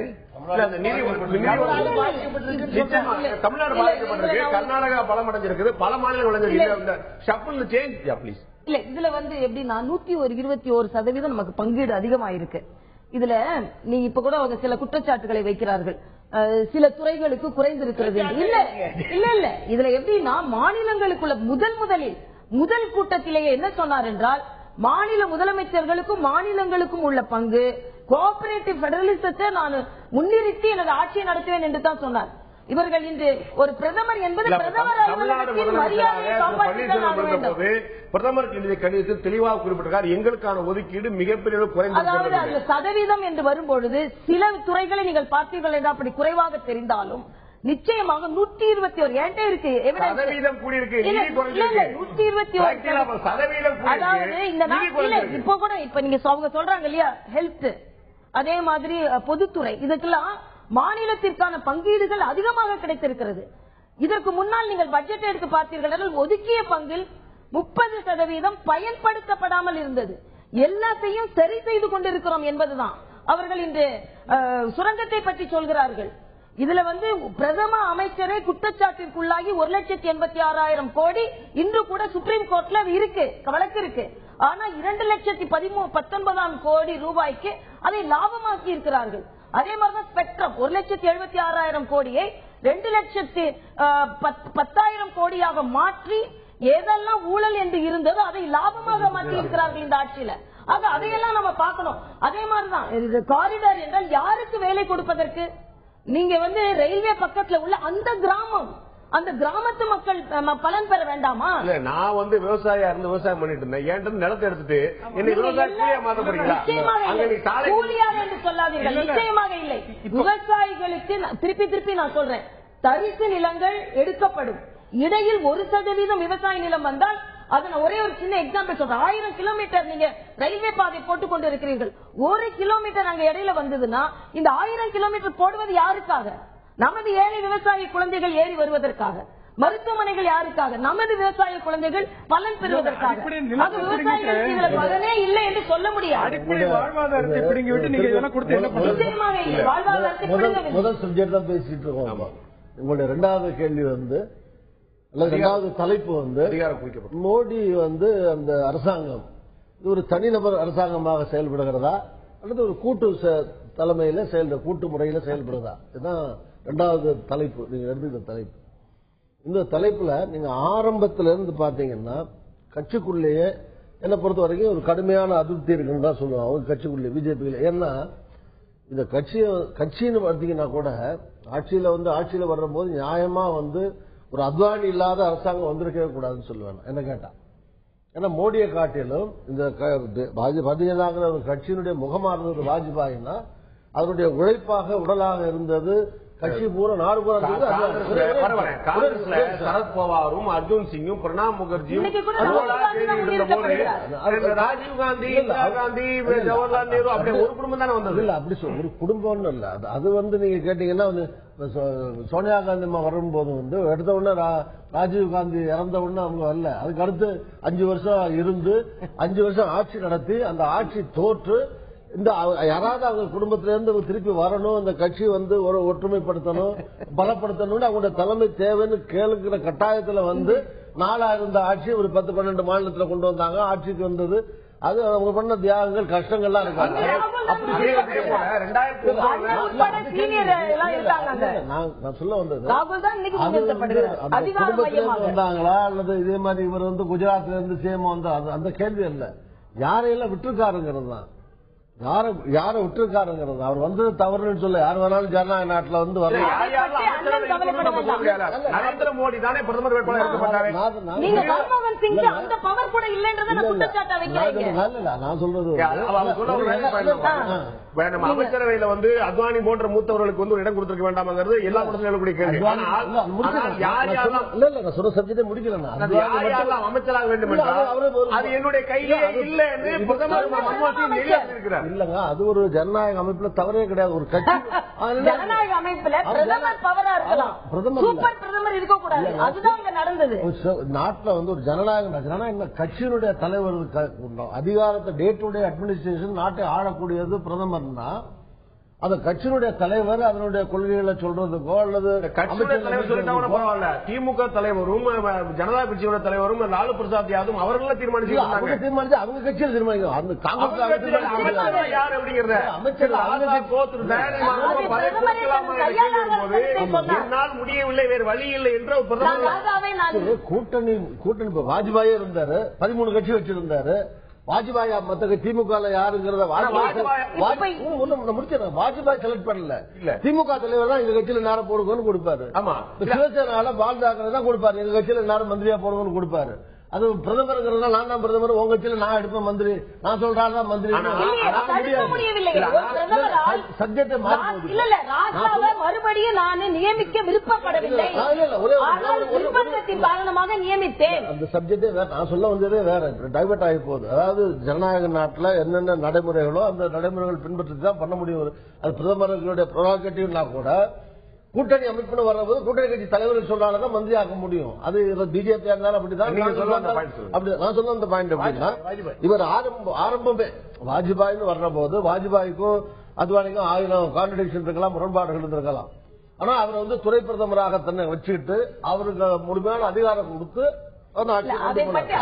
புரிஞ்சுதான். ஆனா இவர் அத்வானில இருந்து, முரளி மனோகர் ஜோஷில இருந்து, யஸ்வந்த் சிங்கால இருந்து, அருண் எவ்வளவு எல்லாரையும் நீக்கிட்டு தனக்குன்னு கீழே இருக்கக்கூடிய ஒரு டீம், ஒரு 3-4 லீடர்ஸ் அவங்களுக்குள்ளே முரண்பாடு இருக்கு. இப்ப ராஜ்நாத் சிங் வச்சீங்கன்னா, சுஷ்மா ஸ்வராஜ் வச்சீங்கன்னா,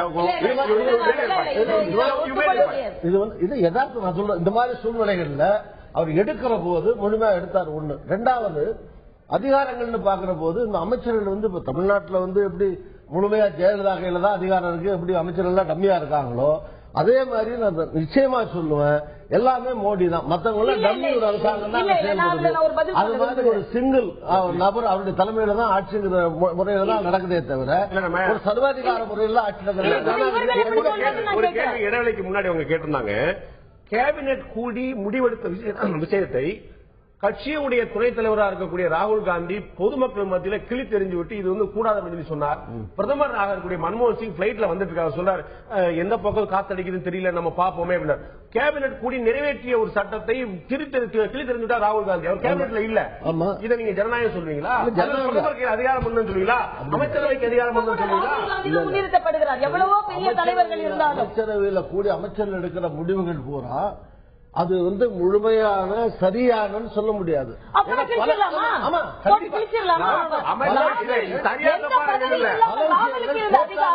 பதவியில் இருக்கும் மோடிக்கு இருப்பதில் தவறில்லை.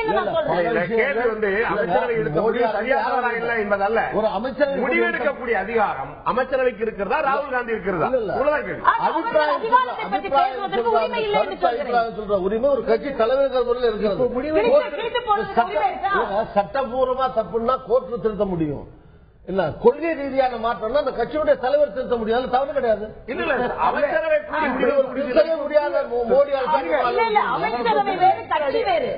இப்ப முடிவெடுக்க அதிகாரம் பிஜேபி மந்திரி சபைக்கு இருக்கா, RSS இருக்கா? அதெல்லாம் சும்மா யார் இதெல்லாம் குற்றச்சாட்டு தலையீடே இல்ல. நீங்க இப்பதான் சொன்னீங்க மோடி தான் சர்வாதிகாரம் படைத்தவர். ஒரு அருமையான கேள்வி வச்சீங்க. ஒரு முடிவு இவர்கள் எடுத்து, பாஜக அரசு எடுத்து RSS தலையிட நாள் மாற்றிய ஒரே ஒரு விஷயம் சொல்லுங்க.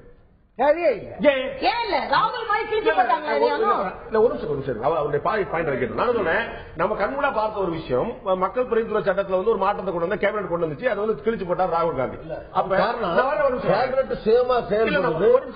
அர்த்தம் இது RSS கேட்டு செயல்படுறதுனால கனெக்ஷன் வேண்டிய அவசியம்.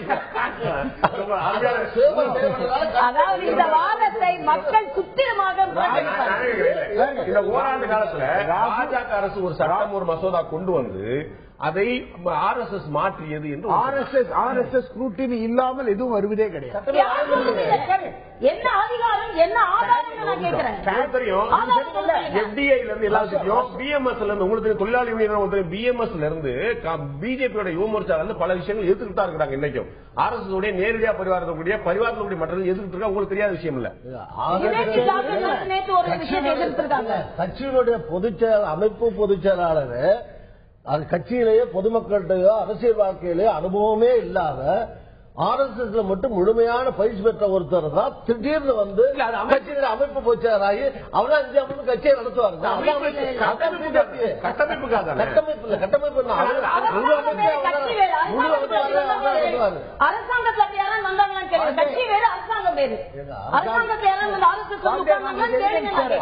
கவர்னர் வந்து அரசாங்கத்துல பங்கு இல்லையா? இப்ப சண்முகா எனக்கு நண்பர் தான் கவர்னரா வந்திருக்காரு. அவர் எங்க பஞ்சாயத்து போர்டு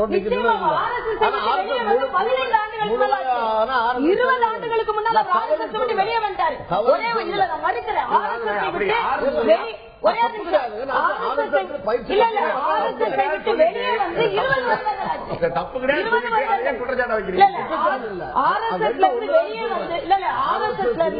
பிஜேபி செயல்பட வெளியே வந்து 20 வருடங்கள் அவர் பாராளுமன்றத்தில் செயலாளராக பணியாற்றி இருக்கிறார். பாஜக பாராளுமன்றத்தில் RSS தலையீடுங்கிறத பத்தி நம்ம வந்து இப்ப வந்து ஓபனா பார்க்க முடியாது. அது வந்து ஒரு உள்ளுக்குள்ள பிணைந்த உறவு அதை வந்து நம்ம ஓபனா பண்ண முடியாது. பிஜேபியினுடைய பயோட இது எப்படின்னு கேட்டீங்கன்னா பல்வேறு விதமான RSS தான் தாய் அமைப்புன்னு சொல்லுவாங்க. அதனுடைய அரசியல் பிரிவு தான் வந்து பிஜேபி. அது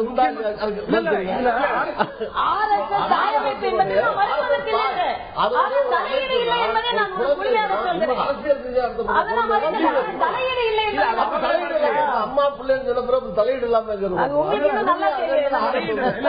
ஆர்எஸ்எஸ் வந்து இதுல வந்து அதுக்கு ஒரு பெரிய ரோல் இருக்குங்கிறது எதுல தெரியுதுன்னா, நம்ம வந்து இப்ப தேர்தல் காலம் முழுசும் டெவலப்மெண்ட் தான் பேசியிருந்தாரு. அதுக்கு பிறகு வந்து 8 மாதங்கள் பாத்தீங்கன்னா கர்வாப்சி இந்த மாதிரி மதவாதத்தை தூண்டக்கூடிய எல்லா பேச்சு வந்து பெரிய அளவில் பேசிட்டு இருக்காங்க. இதை பற்றி ஒரு மௌனம் சாதிப்பவர் யார்? மன்மோகன் தான் வந்து மௌனியாக இருந்தார் அப்படின்னு சொல்லியிருந்தீங்க. இதை பத்தி பேசாமல் இருப்பது காரணமே இதை பற்றி ஒரு பேச முடியாது. ஏன்னா இவரே வந்து அந்த கொள்கையில் உடன்பாடு உள்ளவர் தான். இவர் வந்து நடுவுல வந்து சொல்ல முடியாது, அதை கட்டுப்படுத்த முடியாமல் உட்கார்ந்து இருப்பாரு தான் பெரிய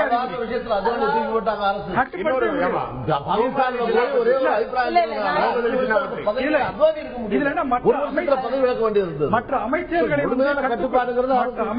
முழு கட்டுப்பாட்டுக்குள் வைத்து கண்காணித்து. பிரகாஷ் ஜவடேகர் வந்து முடிச்சார், அவர் வந்து ஜீன்ஸ் போட்டு ஏர்போர்ட் போனான்னு சொல்லி ஒரு நியூஸ் வந்தது பேப்பர்ல.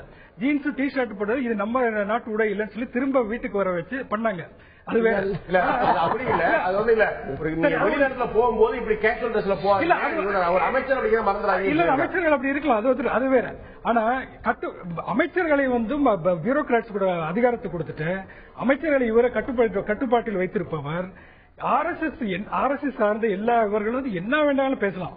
ஆனா இவர் நாடாளுமன்றத்திலிருந்து ஒரு வார்த்தை கண்டனம் சொல்லவில்லை. ஏன் சொல்லவில்லை? ஆர்எஸ்எஸ் அதை சொல்லிட்டு இருக்க முடியாது. பாஜகவுடைய மாநில தலைவர் தமிழிசை சவுந்தரராஜன் கேட்க விரும்புறேன். இடைவெளிக்கு முன்னாடி சொன்னது போல தொடர்ந்து விமர்சனங்கள். ராமருடைய வழியை கடைபிடிப்பவர், நல்ல பிறப்பு கிடைத்தவர், ராமருடைய வழியை கடைபிடிக்கார், தவறான முறையில் பிறந்தவர் என்றிருந்து ஒரு வார்த்தை பாய்க்கலாமல் சொல்லப்படாத விமர்சனங்கள் கிடையாது. மிக சமீபத்திய விமர்சனம், மாட்டுக்கறி சாப்பிட்டுத்தான் பிழைக்க வேண்டும் என்று நினைப்பவர்கள் பாகிஸ்தான் செல்லுங்கள். இது எந்த மாதிரியான ஒரு அரசியல் நாகரிகம்? இதை பிரதமர் ஏன் கண்டிக்கவில்லை? அந்த ஒரு சாத்வி நிரஞ்சனா ஜோதி வந்து சொன்ன போது, நான் வந்து கிராமப்புறத்திலிருந்து வந்தவங்க, பிற்படுத்தப்பட்ட சமூகத்தில் வந்தவங்க, நான் கூட்டு கண்டிச்சிட்டேன் சொல்லி சொன்னார். ஒரே ஒரு முறை, அதற்கு முன் 100 முறை, அதற்கு பின் 100 முறை அத்தனை பேசிட்டு இருக்காங்க. நேற்று எங்களோட கட்சி தலைவர் சொல்லல, வருத்தம் தெரிவித்து என்ன சொன்னார்னா, இந்த அம்மா வந்து ரொம்ப பிற்படுத்தப்பட்ட ஒரு பாவம், அவர் ஏதோ பேசிட்டாரு, நம்ம நீங்க உங்களுக்கு புரியாது அப்படிதான் சொன்னாரே தவிர அவர் சக மந்திரியை எந்த விதத்திலும் குறை சொல்லல. இல்ல, ஒன்றை நான் இதுல சொல்ல விரும்புறேன். நரேந்திர மோடி அவர்கள் எல்லா மதமும் எனக்கு சம்மதம், அரசியல் அமைப்பு சட்டம் தான் புனித நூல் என்று சொன்னதற்கு பின்பு ஒரு பிரதம அமைச்சர்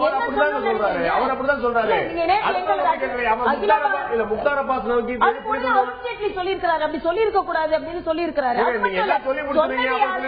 சொன்னது யாரு? முகமது அப்பாஸ் நக்வி யாரு? நீங்கள் எந்த இஸ்லாமியருக்கு எதிராக அதை சொல்கிறீர்கள் என்று சொல்கிறீர்களா?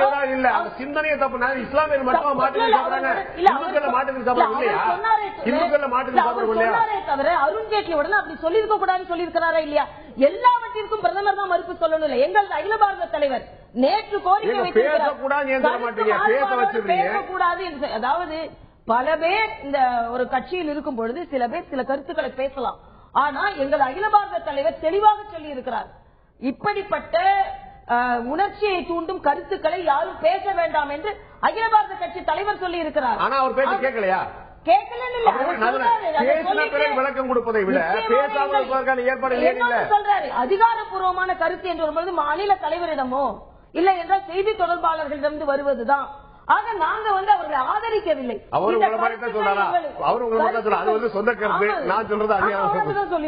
என்ன சொல்றேன்னா, முக்தார் அப்பாஸ் நக்வி சொல்லக்கூடிய கருத்தை வந்து ஒரு மூன்றாம் தர தலைவர் சொன்னா சொல்ல முடியாது. அவர் இந்த கட்சியில அப்படி சொல்லிருக்க கூடாதுன்னு சொல்லிட்டாரு. இன்னொன்று, இப்ப ஷிண்டே என்ன சொன்னாரு, இவர்கள்லாம் இருக்கும்போது ஏதோ ஆர்எஸ்எஸ் எல்லாம் ஏதோ இந்த கேம்ப் நடத்துறாங்க அப்படின்னு சொன்னாங்க. அப்படிப்பட்ட கருத்துக்களை வந்து நான் ஒரே ஒரு கேள்வி கேட்கிறேன்.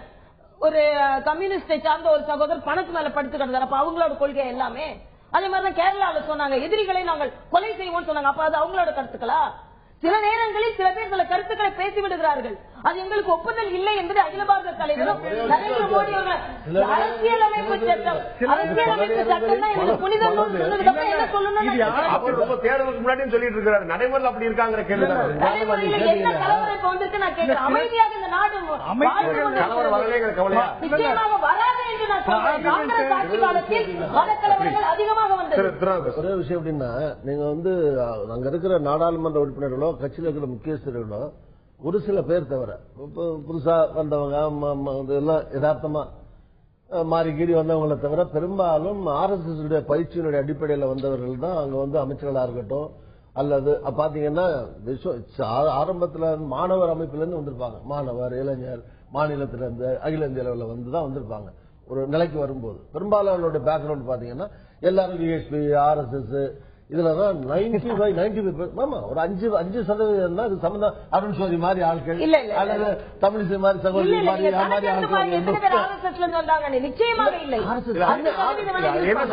பயிற்சி பின்னணியில இருந்து வந்தவர்கள் தான். ஆனால் அந்த RSS கொள்கையிலேயே ஊறி வந்தவங்க. அதுல வந்து இவங்களை வந்து கட்டுப்படுத்துறதோ அவங்க பேசுறத நிறுத்துறதோ அது யாராலையும் முடியாது. வாஜ்பாய் மாதிரி செல்வாக்குள்ள தலைவரே அதிகபட்சம் என்ன பண்ணுவார்னா அவருக்கு நெருடல் வரும்போது ராஜினாமா பண்றேன்னு 2 தடவை படுத்துக்குவாரு. அப்புறம் எல்லாரும் போய் இவரை விட்டா ஒண்ணும் பண்ண முடியாது, பஞ்சாயத்துல கூட்டிடுவாங்க. அது மாதிரி இப்ப மோடி சொன்னார்னா விட்டுட்டு ராஜ்நாத் சிங் வந்துருவாரு. அதை இப்ப சொல்ல முடியாது, அந்த நிலை கிடையாது. நான் இருந்து கொண்டிருக்கிறேன் RSS உறுப்பினர்கள் நாங்க இல்ல, ஒரு மாநில கட்சியின் தலைவராக என்னை சார்ந்தவர்கள் என்னை போன்றவர்கள் அவசியம் சொல்லவே இல்லை. நான் வந்து ஒரு நாள் கூட சாக்கால் அரக்கால் சட்டை முழுக்கால் சட்டை எல்லாம் போட்டு நின்னதே கிடையாது. போனதே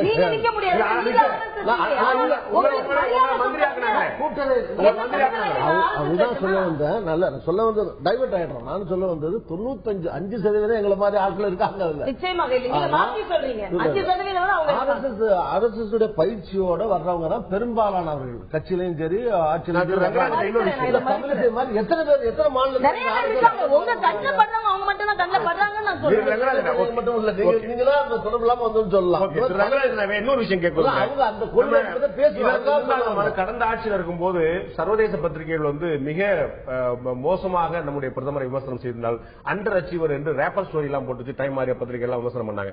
இப்ப அதே பத்திரிகை எல்லாம் வந்து அவருடைய நரேந்திர மோடியுடைய பேட்டிக்காக அங்கிருந்து கிளம்பி வந்து பேட்டி எடுத்து போறாங்க. அதே முதல் பக்கத்துல பாராட்டி சீராட்டி எழுதுறாங்க.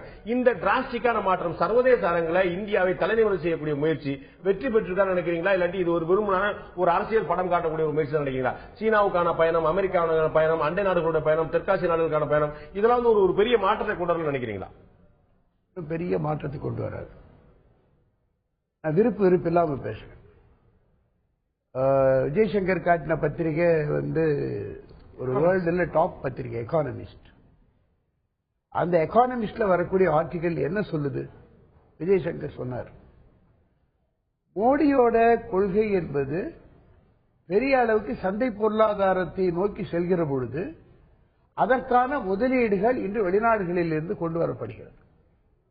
அதற்கான முயற்சி தான். இன்னும் ஒன்னும் பெரிய வெளிநாட்டில இருந்து பணம் எல்லாம் ஒன்னும் வரல, முதலீடு வரல. எனக்கு தெரிஞ்சு அதே பத்திரிகையில் நான் குறிப்பிடக்கூடிய விஷயம், FDI வந்து 25% அதிகரித்திருக்கிறது. அதுல வந்து 28.8 பில்லியன் டாலர்கள் இந்த ஓராண்டுக்குள் கூடுதலாக வந்திருக்கிறது தகவல் இருக்கு. அந்நிய நேரடி முதலீடு 28.8 பில்லியன் டாலர். இல்ல, ரெண்டு தகவலையும் வச்சுப்போம். நீங்க வந்து இந்த நாட்டுடைய உற்பத்தி திறன் எவ்வளவு அதிகமா இருக்கு, வேலை வாய்ப்புகள் எவ்வளவு அதிகமா இருக்கு என்பதோட அது நீங்க சேர்த்து பாத்தீங்கன்னா வால் ஸ்ட்ரீட் ஜர்னல் வந்து எக்கனாமிக்ஸோட குறைவான பத்திரிகை நீங்க சொல்லிட மாட்டீங்க. வால் ஸ்ட்ரீட் ஜர்னல் வந்து இதை குறிப்பிட்டிருக்கு. 25% அந்நிய நேரடி முதலீடு ஓராண்டுக்கு முன்னுக்கு தான் அதிகரிச்சிருக்கு. 28.8 அமெரிக்க பில்லியன் டாலர்கள் இந்தியாவுக்குள்ள வந்திருக்கு அந்நிய நேரடி முதலீடு. இல்லைங்க, முதலீடுங்கிறது ஒரு பகுதி. முதலீடு முதலீடு வெளியே போயிருக்கு, வரல அப்படின்னா முதலீடு போயிருக்கு. இந்தியாவிலிருந்து முதலீடு போனது என்பதுதான் அதிகம். பங்கு சந்தையில மட்டும்தான், ஒட்டுமொத்தமாக பங்கு சந்தையில மட்டும்தான் ஒரு 2% என்னமோ பெருநிறுவனங்களுடைய முதலீடு தான் எடுக்கப்பட்டிருக்கு. அது பங்கு சந்தையில மட்டும்தான். ஒட்டுமொத்தமான FDI வந்து போல. FDI வந்து நேரடி முதலீடு வந்து கூடுதலா இருக்குன்னு சொல்றாங்க. பங்கு சந்தையில எடுக்கப்படுறது நீங்க உங்க கையில இருக்கக்கூடிய கேக் நல்லதா கெட்டதா எப்ப தெரியும்? சாப்பிட்டு பார்த்தாதான் தெரியும். என் பார்வையில் என்ன படுதுன்னா, அந்நிய முதலீடு என்பது ஸ்ரீபெரும்புதூர்ல வந்து ஒரு 30,000 பேர் வேலை இழந்திருக்கிறது என் பார்வையில்.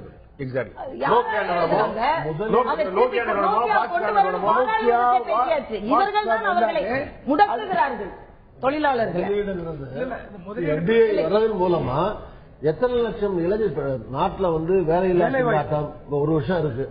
வேலை அதனுடைய சதவீதம் வரும்போது மோடி இருக்கிற போது வேலை இல்லாமல் இருந்தவர்களுடைய எண்ணிக்கை என்ன, இந்த ஓராண்டுல எவ்வளவு பேருக்கு வேலை வாய்ப்பு கிடைத்திருக்கிறது, தொழில் வளர்ச்சி, major industries, small scale industries, விவசாயிகள், தொழிலாளர்கள், இப்படி ஒவ்வொரு பகுதியாக நீங்கள் பார்த்து அதுல வந்து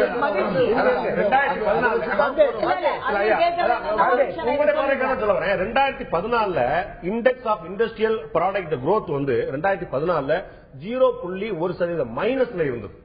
இப்ப 2015 அதே வந்து 2.8% பாசிட்டிவ்ல வந்திருக்கு. இல்ல நான் இண்டஸ்ட்ரியல் growth நான் சொல்லிட்டு இருக்கேன். இல்லங்க 4 நாட்களுக்கு முன்னால ஆங்கில பத்திரிகையில் அதை பத்தி முழு செய்தி இருக்கிறது. நான் சொல்றது அரசாங்கம் தந்திருக்கக்கூடிய புள்ளிவரத்தை சொல்லிட்டு இருக்கேன். நீங்க செக் பண்ணி பார்க்கலாம், மக்கள் பாக்குறாங்க, எல்லாரும் பார்க்கலாம். Index of industrial product growth வந்து அதே போல மின் உற்பத்தி 2004 வந்து 6% இருந்தது. கூடுதலான மின் உற்பத்தி இந்தியால இது 8.4% 10 ஆண்டுகளில் இல்லாத மின் உற்பத்தி இந்த ஓராண்டு நடந்திருக்கு சொல்லி சொல்றாங்க. அரசாங்க கமிட்டியோட ரிப்போர்ட் இன்னைக்கு வந்து சிதம்பரம் எந்தெந்த துறையில எவ்வளவு, ஆமா சிதம்பரம் வந்து படிக்காத ஆளா, இந்த ஒரு வருஷத்துல எந்தெந்த வகையில பாதிக்கப்பட்டிருக்கிறத அவங்க புள்ளி மட்டும்தான். அதே சிதம்பரம் 10 ஆண்டுகள் அதை பற்றி யோசனை செய்திருந்தா நாங்கள் மகிழ்ச்சி அடைய. ஒரே ஒண்ணு சொல்றேன், வெளிநாடுகளில் இருந்து அதாவது வெளிநாடுகளுக்கு போனார்னு சொல்றாங்க. அங்கிருந்து வர முதலீடு இதே இளைஞர்களுக்கு வேலை வாய்ப்பை ஏற்படுத்தி தருவதற்காகத்தான். ஜப்பான்ல இருந்து மட்டும் வந்திருக்கிற முதலீடு 2,10,000 கோடி, சீனால இருந்து 2,40,000 கோடி, அங்க ஆஸ்திரேலியாவுக்கு 1,35,000 கோடி, அமெரிக்கால இருந்து 65,000 கோடி. நீங்க வந்து ஒண்ணு செய்யல, போய் அதற்கான இந்த நாடு அந்த அகலபாதாரத்தில் இருந்த நாட்டுல முதலீடுக்கு வேண்டும் என்று அங்கே சென்று இவ்வளவு முதலீடுக்கு ஏற்பாடு செய்து இந்த நாட்டில் தொழில் வளர்ச்சிக்கு மேம்படுத்துவதற்கு ஏற்பாடு செய்தால் அதை பார்த்து சிரித்து கொண்டிருந்தால் அதை பற்றி உங்களுக்கு கவலை இல்லை. ஏன்னா இங்க உள்ள மனித வளத்தை மேம்படுத்துவதற்காகத்தான் மேக் இன் இந்தியா. ஆக நீங்கள் எதை பற்றி கவலைப்படலையோ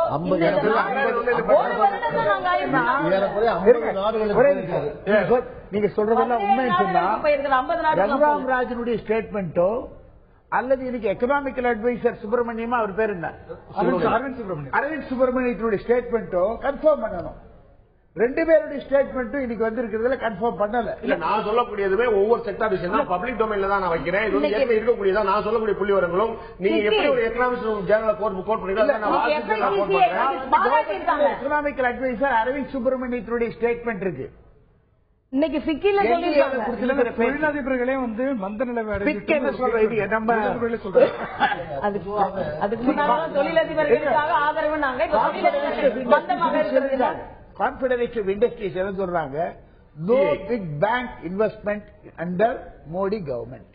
sorry repeat please. No big bank investment under Modi government first year industry body set.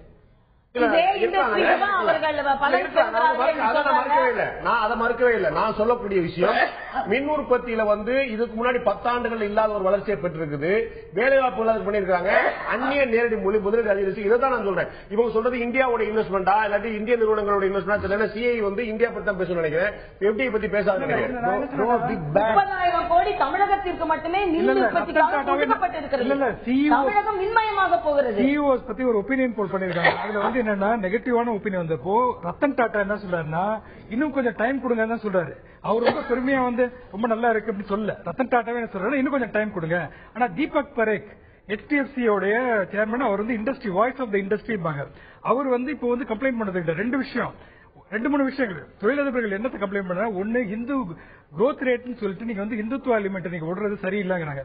இன்னொன்னு வந்து அதே இண்டஸ்ட்ரியலிஸ்ட்னா வெல்ஃபேருக்கு அதிகமா கொடுக்காதீங்க, welfare spending, social spending, health, education, சப்சிடியை குறைங்க அப்படின்னு. சப்சிடியை குறைக்க யாரு இவர்களுடைய விமர்சனம் வந்து அவர்களுடைய நலனை பாதுகாப்பது தான், அவ்வளவுதான். ஆனா முதலாக மோடி செய்தது என்ன, எல்லாம் இன்கம் டாக்ஸ் ரிலீஃப் வரும்னு பாத்துட்டு இருந்தாங்க. யாருக்கு கொடுத்தாரு, 5% கார்பரேட் டாக்ஸ் ரிலீஃப் கொடுத்திருக்காரு.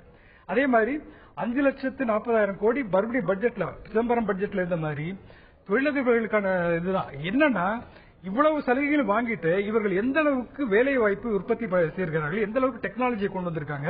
இன்னொன்னு உற்பத்தியாகும் வேலை வாய்ப்பு, make in India, digital India, பல அறிவிப்புகள் இருக்கு. தரமான வேலை இனிஷியேட்டிவ்ஸ் இருக்கு. நீங்க சொன்ன தொழில்நுட்பத்தில் பாத்தீங்கன்னா டிஜிட்டல் இந்தியா தனியா கொண்டு வந்திருக்காங்க. இனிஷியேட்டிவ் எது நோக்கி இருக்குன்னா பெரும் தொழிலதிபர்கள் பெரிய நிறுவனங்களுக்கு உதவக்கூடிய முயற்சியில் இந்த ஓராண்டு இந்த அரசாங்கம் ஈடுபட்டிருக்கு. வரும்போது ஜஸ்டிஃபை பண்ணலாம். இந்த ஓராண்டு நம்ம இந்த ஓராண்டுல ஏழைகளுக்கு, சாதாரண மக்களுக்கு, விவசாயிகளுக்கு, தொழிலாளர்களுக்கு, வேலை இல்லாமல் இருக்கிற இளைஞர்களுக்கு யாருக்கும் எந்த நன்மையும் இந்த ஓராண்டுல அது அந்த இலக்கு நோக்கி இந்த அரசாங்கம் பயணம் வசதியானவர்களுக்கு எளிமையாக தொழில் செய்ய வேண்டும். அந்த இண்டெக்ஸ்ல பாத்தீங்கன்னா இந்தியா வந்து இன்னைக்கு வந்து 142வது இடத்துல. மோடியை மட்டும் சொல்ல நானு, மோடி அவர் இருக்காரு ஆனா நிறுத்துறாரு. ஈஸ் ஆஃப் டூயிங் பிசினஸ் என்ன? தொழிலதிபருக்கு வேண்டிய விஷயங்களை சொல்லுவாங்க. தொழில் அமைதியை வந்து தொழில் அமைதியை காப்பாத்தினா யாரு? தொழிலாளர்கள் அமைதியா இருக்கணும். தொழிலாளர்கள் அமைதிப்படுத்துறது தான் தொழில் அமைதி. ஏன்னா இன்னைக்கு வந்து இவருக்கு தெரியும் trade union leader, trade union பேக்ல இருந்து வராரு.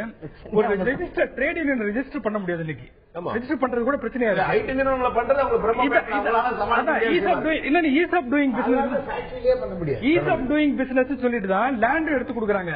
யாருக்காக இருக்கிறார்கள் என்பது இந்த ரெண்டு விஷயத்துக்கு. ஈஸ் ஆஃப் டூயிங் பிசினஸ்னா தொழிலாளர்கள் விவசாயிகளுக்கு எதிராக நீங்க என்ன வேணா நாங்க வந்து உங்களுக்கு தொழில் எளிமையாக சுலபமாக செய்வது என்பது தொழிலாளர் யூனியன் இல்லாட்டி செய்ய முடியாது. அது வந்து யாருக்கு எதிராக போகும்? ரங்கராஜ், உங்களுடைய இறுதியான சுருக்கமான கருத்து இந்த ஓராண்டு ஆட்சி பற்றி உங்களுடைய இறுதியான பார்வை? படுமோசமான ஆட்சி இது. வகுப்புவாதத்தை தூண்டக்கூடிய முறையில் காரியங்களை செய்யக்கூடிய ஆட்சி. அதனால்தான் ஓராண்டினுடைய வெற்றி விழாவை போய் மதுரால நடத்துறாரு. மதுரா என்ன இந்தியால இல்லையா? இல்லைங்க, மதுரா இந்தியா. மதுரா நடத்து சும்மா பேசாதீங்கம்மா. மதுரா என்பதுல மிகப்பெரிய அளவுக்கு அங்க மத கலவரம் ஏற்படுத்தக்கூடிய ஏற்பாடுகள் இருக்கக்கூடிய இடம். மதுரா, காசி, வாரணாசி இதெல்லாம் முஸ்லீம்களும் இந்துக்களும் இன்றும் கூட பிரச்சனைகள் இருக்கக்கூடிய ஒரு இடம். இல்ல உங்களுக்கு தெரியுமா, வாரணாசிலேயோ மதுராலேயோ வந்ததாக மிகப்பெரிய கலவரம் ஏதாவது உங்களால் குறிப்பிட்டு காட்ட முடியுமா? அங்க வந்து கலவரம் வருவதில்லை. வாரணாசியில ஒவ்வொரு தெருவிலையும் முஸ்லீம்களும் இந்துக்களும் பிணைஞ்சு கிடப்பாங்க. அவர்களுடைய வாக்கு ரங்கராஜ் லிபரேட் அவர் டெம்பிள்ஸ் என்பது RSS கோவில்களை மீட்பதுதான் அவங்களோட பெரிய லிபரேட் அவர் டெம்பிள்ஸ்.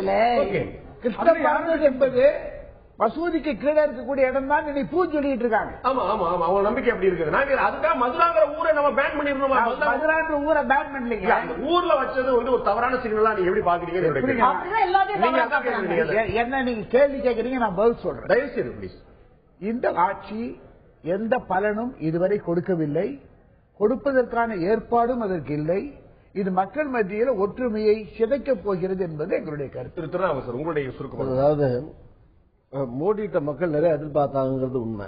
அந்த எதிர்பார்ப்பு இந்த ஓராண்டுல நிறைவேற்றப்படவில்லை. காரணம், மோடி அவர்கள் என்ன கேட்டா, முதல்ல வந்து உலகத்தை பூரா மோடி சுத்துறதை காட்டணும், இந்தியாவை மோடி சுத்தணும்.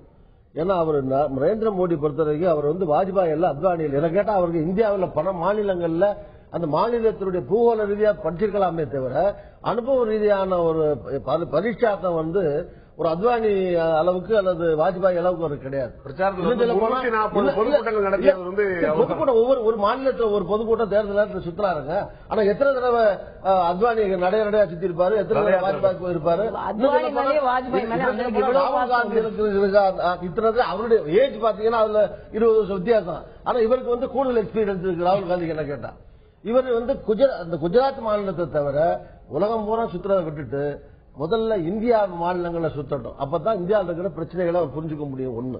நம்பர் 2, இது மாதிரி இந்த RSS இந்த டைரக்ஷன்ல போற எம்பிக்களை அவர் கண்ட்ரோல் பண்ணாத வரைக்கும் இது வந்து முதல்ல அமைதி, ஒரு நாடு வளர்றதுக்கு முதல்ல அமைதி மத ரீதியாலாம் நாடு பிளவுபடுற போது அந்த நாட்டில் வளர்ச்சி வந்து தடைப்படும். 2.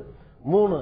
மூணாவது வந்து முதல்ல சாதாரணமா பார்க்க வேண்டியது, இந்த நாட்டில் யார் ஜாஸ்தின்னு பாத்தீங்கன்னா விவசாயி ஜாஸ்தி, விவசாய கூலிகள் ஜாஸ்தி, வேலை இல்லாத இளைஞர்கள் ஜாஸ்தி. இவங்களை ஏழைகளை மனசுல வச்சு திட்டம் போடணுமே தவிர பணக்காரங்களை ஒரு 50 பேரை திருப்திப்படுத்துறதன் மூலமா, அவங்களுக்கு வசதி செய்யறதன் மூலமா, அந்த புள்ளிவரங்கள் மூலமா வேணா அதுல இதுல கூடி இருக்கு குறைஞ்சிருக்குன்னு கணக்கு சொல்லலாமே தவிர சாதாரண வாழ்க்கையில எளிய மக்களுடைய வாழ்க்கையில முன்னேற்றத்தை கொண்டு வர முடியாது, இந்தியாவில் வளர்ச்சி கொண்டு வர முடியாது. ஆக அந்த பார்வை அந்த மாதிரி இருக்கணும். அந்த மாதிரி இல்லாம ஒரு ஹைடெக் பார்வையாகவும் வசதியானவர்களுக்கு வசதி செய்யக்கூடிய ஒரு ஆட்சியாகவும் இந்த ஆட்சி அந்த டைரக்ஷன்ல போயிட்டு இருக்கே தவிர ஏழைகள் அதிருப்தியா இருக்காங்க, விவசாயிகள் அதிருப்தியா இருக்காங்க. நாடு முழுக்க நீங்க ஒரு வருஷத்திலேயே நீங்க அந்த ட்ரெண்ட் இப்ப பிஜேபிக்கு இருந்த அந்த மாஸ் குறைஞ்சிருக்குன்னு சொல்லுவாங்க. அதனுடைய பலன் தான் டெல்லியில தோத்தது. அதாவது பாமர மக்களுக்கும் சாமானிய மக்களுக்கும் இந்த ஆட்சி மாதிரி வேறு பல திட்டங்கள் கொண்டு வந்த ஆட்சியை நம்ம பார்க்க முடியாது. அதே மாதிரி வெளிநாடுகளுக்கு சென்றார் என்றால் உடனே உள்நாட்டில் எந்த வேலையும் நடக்காம இல்ல. பாராளுமன்றம் அதிக நாட்கள் நடைபெற்று இருக்கிறது. 50 மசோதாக்களுக்கு மேல் அதிகமாக நிறைவேற்றப்பட்டிருக்கிறது. பிரணாப் முகர்ஜி பேசும்போது இதுவரை நடந்த பாராளுமன்றத்திலே அதிக சக்தி வாய்ந்த பயனுள்ள பாராளுமன்ற தொடராக இந்த தொடர் நடந்திருக்கிறது என்று சொல்லி இருக்கிறார். உள்நாட்டில் பாமர மக்களுக்கு எதுவுமே இவங்கள மாதிரி நல்ல ஆட்சி யாருக்கு சொல்லுங்க. தேசிய ஊரக திட்டம் யார் கொண்டு வந்தது? RTI யார் கொண்டு வந்தது? RTG யார் கொண்டு வந்தது? சாமானிய மக்கள் தகவல் வரி இதே தேசிய ஊரக வேலை வாய்ப்பில் அதிக ஊழல் நடந்தது. ஒரே ஒரு விஷயத்தை நான் சொல்றேன், ஊழல் சரி செய்யப்பட்டது என்றால் ஊழல் இல்லை என்றால் மக்கள் வரி பணம் அது மக்களுக்கு நேரடியாக போய் சென்று சேரலையே. தேசிய ஊரக வேலை வாய்ப்பு திட்டத்தில் தான் அதிகமாக பிரச்சனை. அப்பதான் அதனாலதான்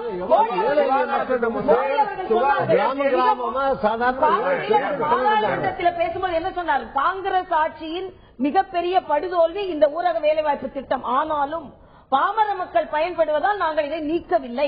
ஆனால் அதில் உள்ள ஊழல் அத்தனை 160 ரூபாய் கொடுக்க வேண்டியதுல 80 ரூபாய் கொடுத்தாங்க, 40 ரூபாய் கொடுத்தாங்க. எல்லாரும் ஏன் இதே ஏழை மக்கள் பயன்படுத்த திட்டம் என்று மோடி ஒப்புக்கொண்டார். என்ன சொல்றேன், ஒப்புக்கொள்ள வேண்டியது ஒப்புக்கொண்டார்கள். முத்ரா வங்கி, காப்பீடு திட்டங்கள் எல்லாம் யாருக்கு இதுவரைக்கும் பாமர மக்கள் தெருவோர கடைக்காரனை பத்தி யாரும் சிந்திக்கல. அதே மாதிரி வெளிநாடுகளுக்கு சென்று ஒன்னே ஒண்ணு நான் சொல்றேங்க, இந்த இந்தியாவின் பெருமை ஒரு பிரதம அமைச்சர் என்ற முறையில் அது நிமிர்ந்தெடுக்கப்பட்டிருக்கிறது. மரியாதை நமக்கு இந்த ஒவ்வொருவரும் ரோல் மாடலா மோடி அவர்களை பார்க்கிறாங்க. இளைஞர்கள் அவர்கள் ரோல் மாடலா பார்க்கிறாங்க. ஒரு வருடத்தில் எண்ணம் இருக்கிறது, இந்த நாட்டை மேம்படுத்தி விட வேண்டும் என்ற எண்ணம் இருக்கிறது. 57 நாள் காணாமல் போல எல்லா நாளும் மக்களுக்காக வேலை செய்து கொண்டிருக்கிறார்கள். இன்று அண்ணன் விவசாயத்தை பத்தி சொல்றாங்க. விவசாயிகளுக்கு அதிகமான திட்டங்கள் 8 லட்சம் கோடி பட்ஜெட்ல ஒதுக்கப்பட்டிருக்கிறது. இன்றைக்கு கூட நீங்க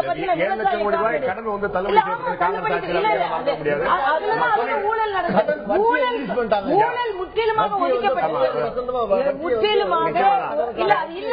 நிரூபிக்கப்பட்டிருக்கிறது. மீனவர்களுக்கான மீனாகுமாரி அறிக்கை இவங்க போட்டாங்க, நாங்க ஸ்கிரேப் அவுட் பண்ணிருக்கோம்.